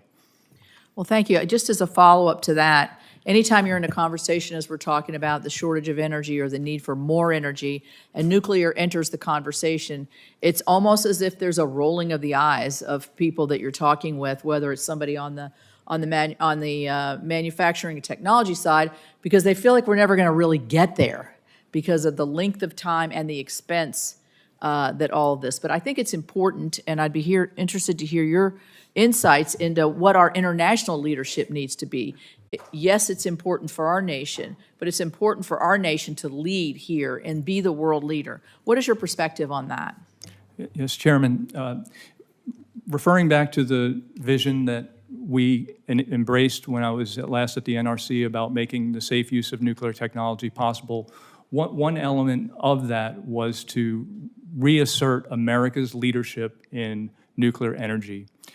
We recognize that having a robust civilian program and a regulatory process that enables this technology to be deployed more timely and safely gives us great benefit in the global nuclear energy market. So that was something in the spirit of making safe nuclear technology possible. In my experience in the international nuclear community, America has incredible leadership through its technical capacity and credibility that it brings to many of the international fora that I've seen. And I think this is a great opportunity, and I know the ADVANCE Act calls for greater collaboration and participation in international activities to help restore America's leadership in global nuclear energy. Thank you. Today we will receive testimony from Nominee, who is nominated to serve on the Nuclear Regulatory Commission for the remainder of the term expiring June 2029, and Douglas Troutman, who is the nominee to lead the EPA as Office of Chemical Safety and Pollution Prevention. I welcome both qualified nominees, and I'll support their swift confirmation. First, we'll hear from Nominee. Strong, unified leadership at the NRC will help provide the necessary confidence in the industry and the public that we need to build more nuclear safely and quickly and to meet our energy needs. A slate full of 5 commissioners who are all aligned with ambitiously implementing the Bipartisan ADVANCE Act and Executive Order 14-300 will provide that confidence. The Commission and the NRC staff working on these efforts must carry out reform initiatives without losing sight of the agency's core licensing responsibility and safety mission, and deliver updated regulations that are durable and thoughtful. Mr. Nee's diverse and unique background provides him with the necessary experience to strike that balance on the Commission. He worked in many different roles at the NRC, including as a resident inspector, a division director, a chief of staff for a commissioner, and ultimately as the office director for the most consequential NRC office, the Office of Nuclear Reactor Regulation.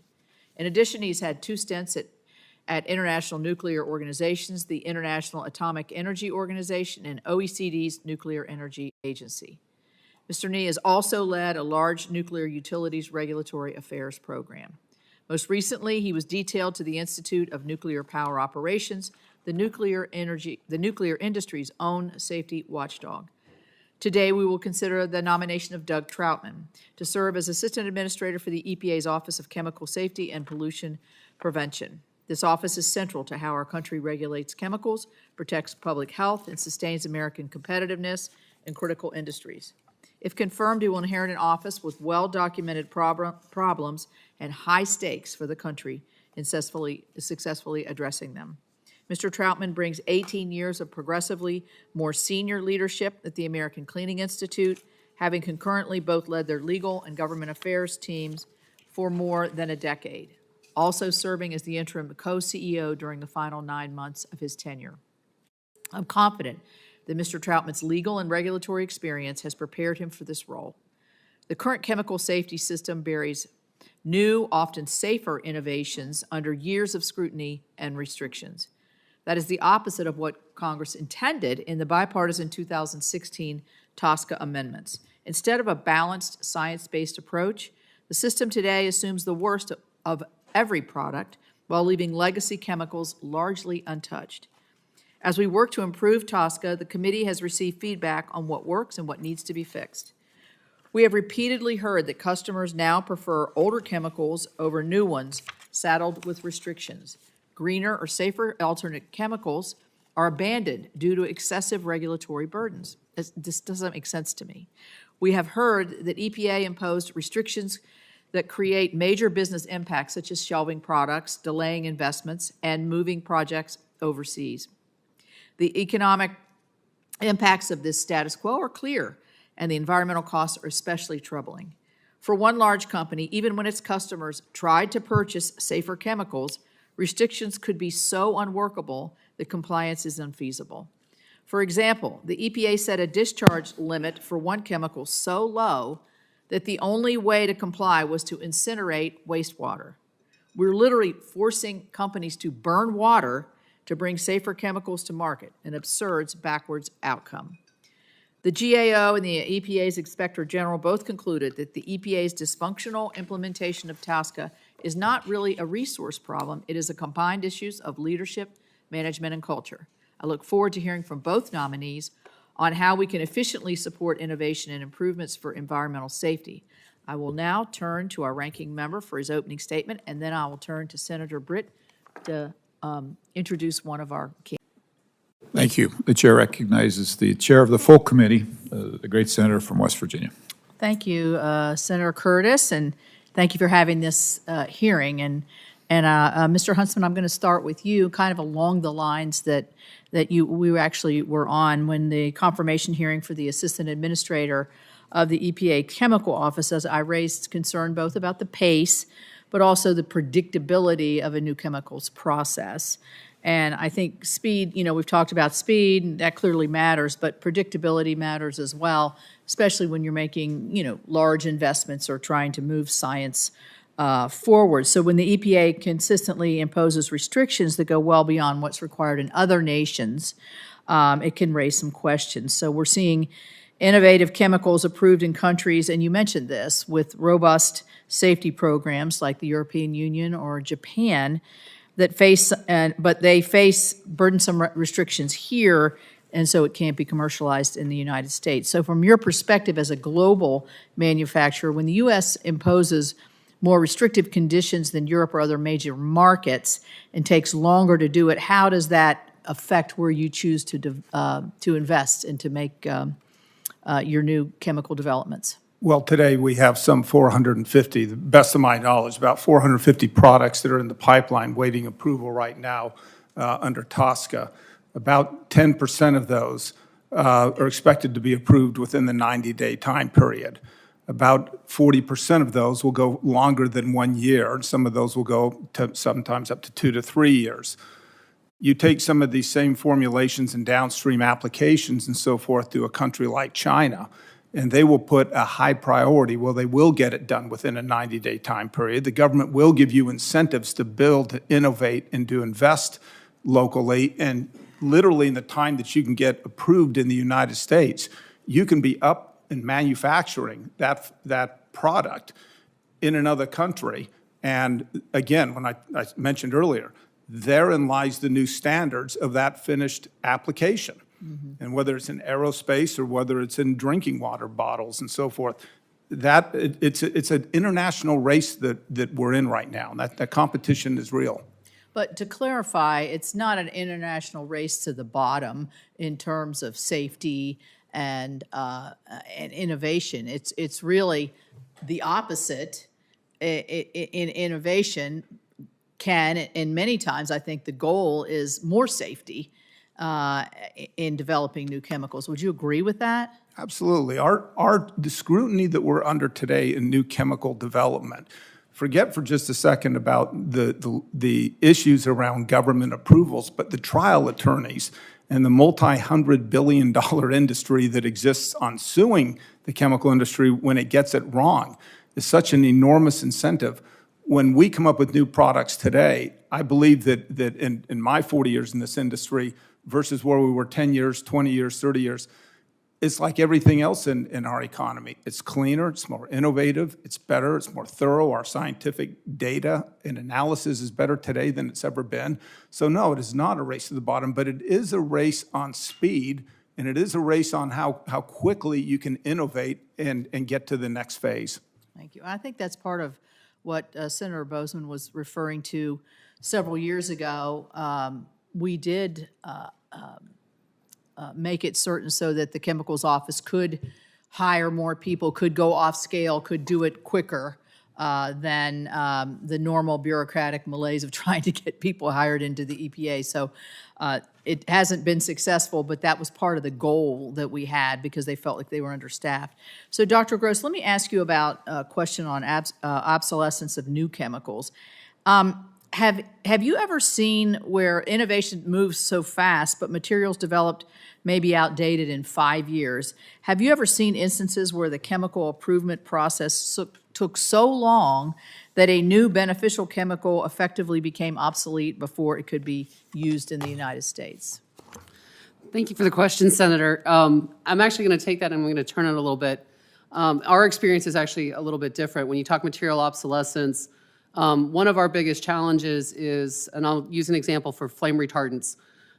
We've had regulations that we need to comply with against flame retardants where we've had to go in, reformulate material systems, requalify them, go through that whole certification process to get to the end and have new regulations pop up where we have to repeat that again because whatever the substitute flame retardant we picked is now newly regulated, and we just go in and we iterate. Being in that iterative process is sometimes, it takes up a lot of our resources that we could then instead be using to look at more innovative, newer chemicals instead. And so it's not necessarily it's that time frame, but it's so fast in terms of new changes. That's where we struggle, obsolescence versus new choices. So it's a little different than your question, but that's where we've experienced it. Thank you. I will have to say, as chair of the full committee and with our subcommittee chair here, I have over the years expressed and had great concerns over PFAS in our drinking water. It's something that we tried to reach an agreement on. I did with former Chair Carper last year to try to get a bipartisan bill to help with this issue. My state has been affected by this, and so just for all of you can be very helpful to helping us get a bipartisan agreement here, because this problem's not going away. It hasn't been addressed, I don't think, as aggressively as I think that we can and should. And so I'm publicly pledging, as I have many times in the past, to work to make sure that your 20 grandchildren and my 9 grandchildren can have that safe drinking water that they deserve. Thank you. Thank you, Chair. I think it's important. How many do you have? It's important to point out I have 18. Yes. Go on, you. So it's in the water. Flexible spending accounts. You know what always gets me about the pushback on something like this?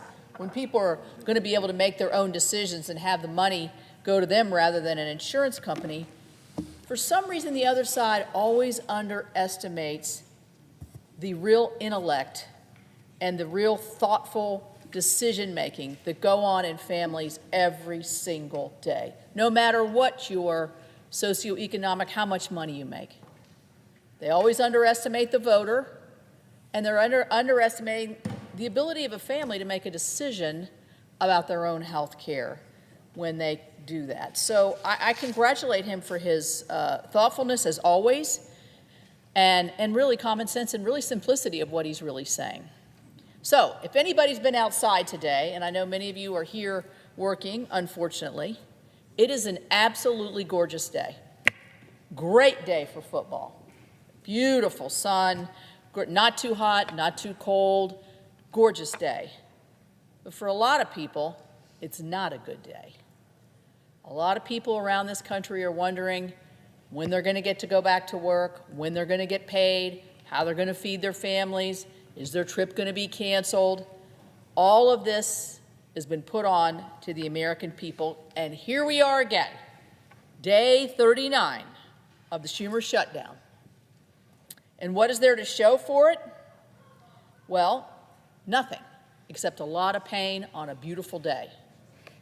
The chart here, I'm going to put up here myself, is something that I think really hasn't been talked about enough, but it's really something we need to focus on because it shows the fairness of what's going on today. 13 times during the Biden-era presidency, we passed this exact same bill, extending government. Some of this, the VV, is by voice votes. I voted for every single one of these, and so did many of my colleagues. 13 times.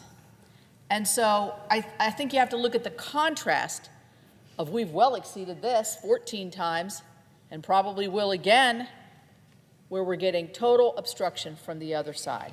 So families are anxious about their paychecks. Federal workers are not sure when they're going to go back.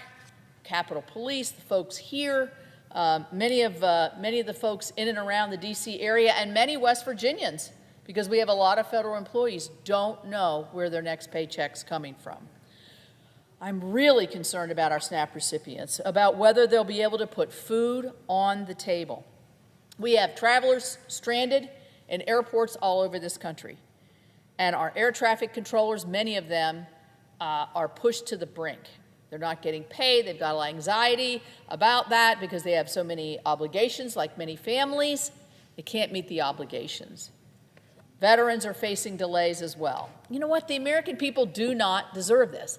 They deserve a beautiful day in the fall, watching their favorite football team, if that's what they want to do, or watching their grandchildren play soccer, and not have all of this put on top of them. So instead of ending the shutdown, the Democrats have come forward with their so-called offer, which is a one-year extension of the Obamacare Act subsidies. Well, let me make clear, as my colleagues have, this offer is just absurd. We've been doing this for 39 days, the government's been closed. 39 days. And yet this offer is supposed to be the bridge to the end. To me, that's just incredible. The plan is to give $26 billion handout to the insurance companies. Here's my second chart, which shows the revenues per day of insurance companies that do health insurance benefits through the exchange. I mean, it's not millions, it's hundreds of millions. And yet, the Democrats want to hand over another $26 billion. So who does it benefit? It benefits the wealthy. There's no fraud protections. It does nothing, absolutely nothing, to lower the cost of health care. And Dr. Cassidy made a compelling argument about that just previously. So while Americans are feeling the consequences of this shutdown, our colleagues' answer is to shovel $26 billion to the insurance companies. That's not compassion, that is fiscal insanity. So I had a conversation with my Democrat colleagues last night. And they said, well, you know, the insurance companies are saying that it's too late now for them to redo their insurance estimations because of what's going on. So or to make any adjustments, say if you want to bring the income down or you want to do no zero cost plans, it's too late. You know, I'm sitting there thinking, maybe that was the plan all along. Let's close the government for 39 days because now it's too late to make any adjustments. 39 days ago, with the government open, we could have been negotiating all of this. Our leader has sat there in the well every single day and offered to negotiate. The president has offered to negotiate. Many of us have, including me. Dr. Marshall here, Senator Marshall, has a plan that he's had in front of all of us. And yet we're now 39 days. So maybe that's the plan. Maybe that's the plan. Let's hold it out for 39 days so the insurance companies can get their $39 billion.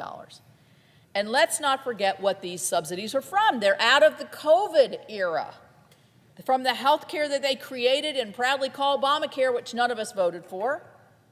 And these bonuses were never meant to be permanent, never. Or they could have attempted to make them permanent themselves. So they set them to expire this year. And the irony that they want to have them expire next year, right before an election, is not lost, I don't believe, on any of us. So instead of doing their job and simply reopening the government, this is not a hard exercise here. This is open the government. They want to make these temporary giveaways permanent. They want to double down on the failures of Obamacare. We're not even talking about the cost of health care, hardly. That whole argument's getting lost on this. A system that they have admitted on this floor, has not been working and it has irrational demands.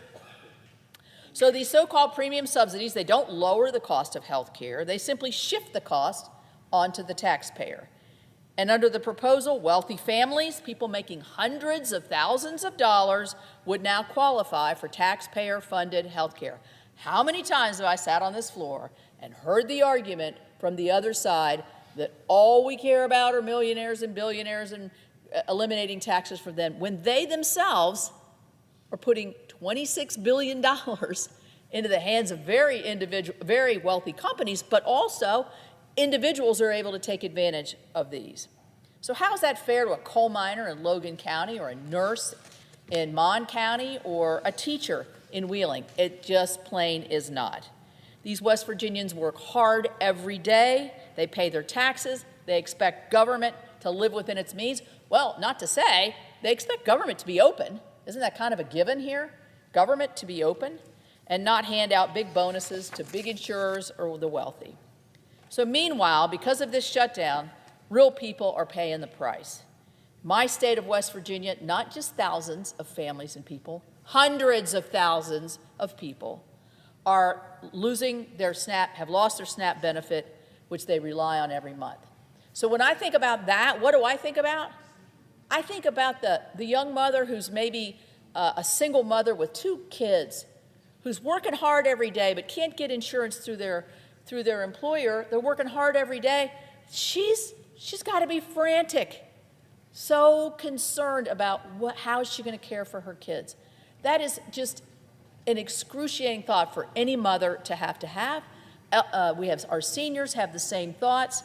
But these benefits are a risk because the Democrats won't do something simple like open the government.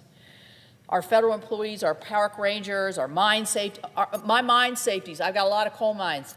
Mine safety inspectors are very thin right now, not doing a lot of their work. People who keep our communities safe, they are forced to wait, to wonder, and to worry. And it is a worry. Family, we're getting ready, we're leading up to Thanksgiving. They make plans in advance. They don't buy their ticket the day before they fly. They make plans in advance. In our family, our kids are married, so one year we get Thanksgiving and one year we get Christmas. So we're making a plan a year in advance to when we're all going to get together and be able to share fun times with our families. But now we got long lines, we got canceled flights, and growing frustration. All this chaos and uncertainty is so avoidable. 39 days is shameful. Senate Republicans have made clear we are ready to negotiate. I mentioned that. The leader, many of us here, including myself, the president himself, we're ready to debate. We're ready to get into this. We're not going to negotiate until the government is open. That is such a reasonable proposition. And they will not take yes for an answer. I thought the irony that the Democrat leader used Senator Thune's words. Senator Thune, every time he talks, he says, take yes for an answer. And he tried to turn it on it, and I'm turning it back to him. You guys take yes for an answer and see where we are. I've talked a lot about the financial costs that this shutdown has brought forth on the American people, but there is a not-so-hidden cost here, one that's harder to measure, and that's the uncertainty and the anxiety that this is bringing to families and businesses across the country. Not to even mention what the international thought must be. What is wrong with these people that they won't open the government? This has got to be what the international community is thinking every day. So, the worry about where your next paycheck will come, when you'll be able to go back to work, when things get back to normal, when I can sit in the stands at my home football game and actually not have all these burdens on my mind. These costs can't quite be measured, but they are very, very real. So I have a hard time believing that my colleagues on the other side have truly grasped this impact. I don't know who they're talking to, but we're getting phone calls, personal conversations all day long talking about the cost of this shutdown. If they did grasp it, they wouldn't have dragged this out for 39 days. I've heard the news reports that some of them are feeling emboldened because of an election on Tuesday. So really? We're going to hold that young mother who's got those 2 kids, we're going to hold her hostage or whether she can feed her family because we have a political advantage? That is just a shameful thought in my opinion. But apparently, by their own words, it's real. You know what? There's no political advantage to a shutdown. I've been through so many of them. I voted many times to reopen the government. There's no political advantage to having our government shut. So I'm also a member of the Appropriations Committee, and I have to say, after many years of stagnant, we've passed bills out of committee, including my bill to fund the Departments of Health, Education, and Labor. It is historically a very challenging bill to pass, but we passed it out of committee with bipartisan support. It's waiting here to be brought up to the floor. We passed 3 bipartisan bills through the full Senate, and hopefully we'll be able to vote on those shortly. Leader Thune has fulfilled a commitment to bring these bills to the floor with more to come. Because you know what? That's what legislating is all about. That's what legislators do. So one of the great frustrations to me in this whole process is that the members who supported these bills in committee and on the Senate floor now won't allow us to move forward on these bills. So today I urge my Democrat colleagues, stop with the gimmicks, stop with the political advantage and the political theater, stop holding the government and the American people hostage to a partisan wish list. West Virginians don't want political gains. They want their government open, they want their benefits secure, they want their leaders focused on results. Let's reopen the government, let's restore certainty and sanity, and then let's let the hard work of reforming our health care system in a way that lowers costs and empowers patients. Patients and families. We could have been doing this for 39 days, by the way, but we can't until the government reopens. That's what leadership looks like, that's what government looks like, and governing, and that's what the American people deserve. Thank you, Mr. President.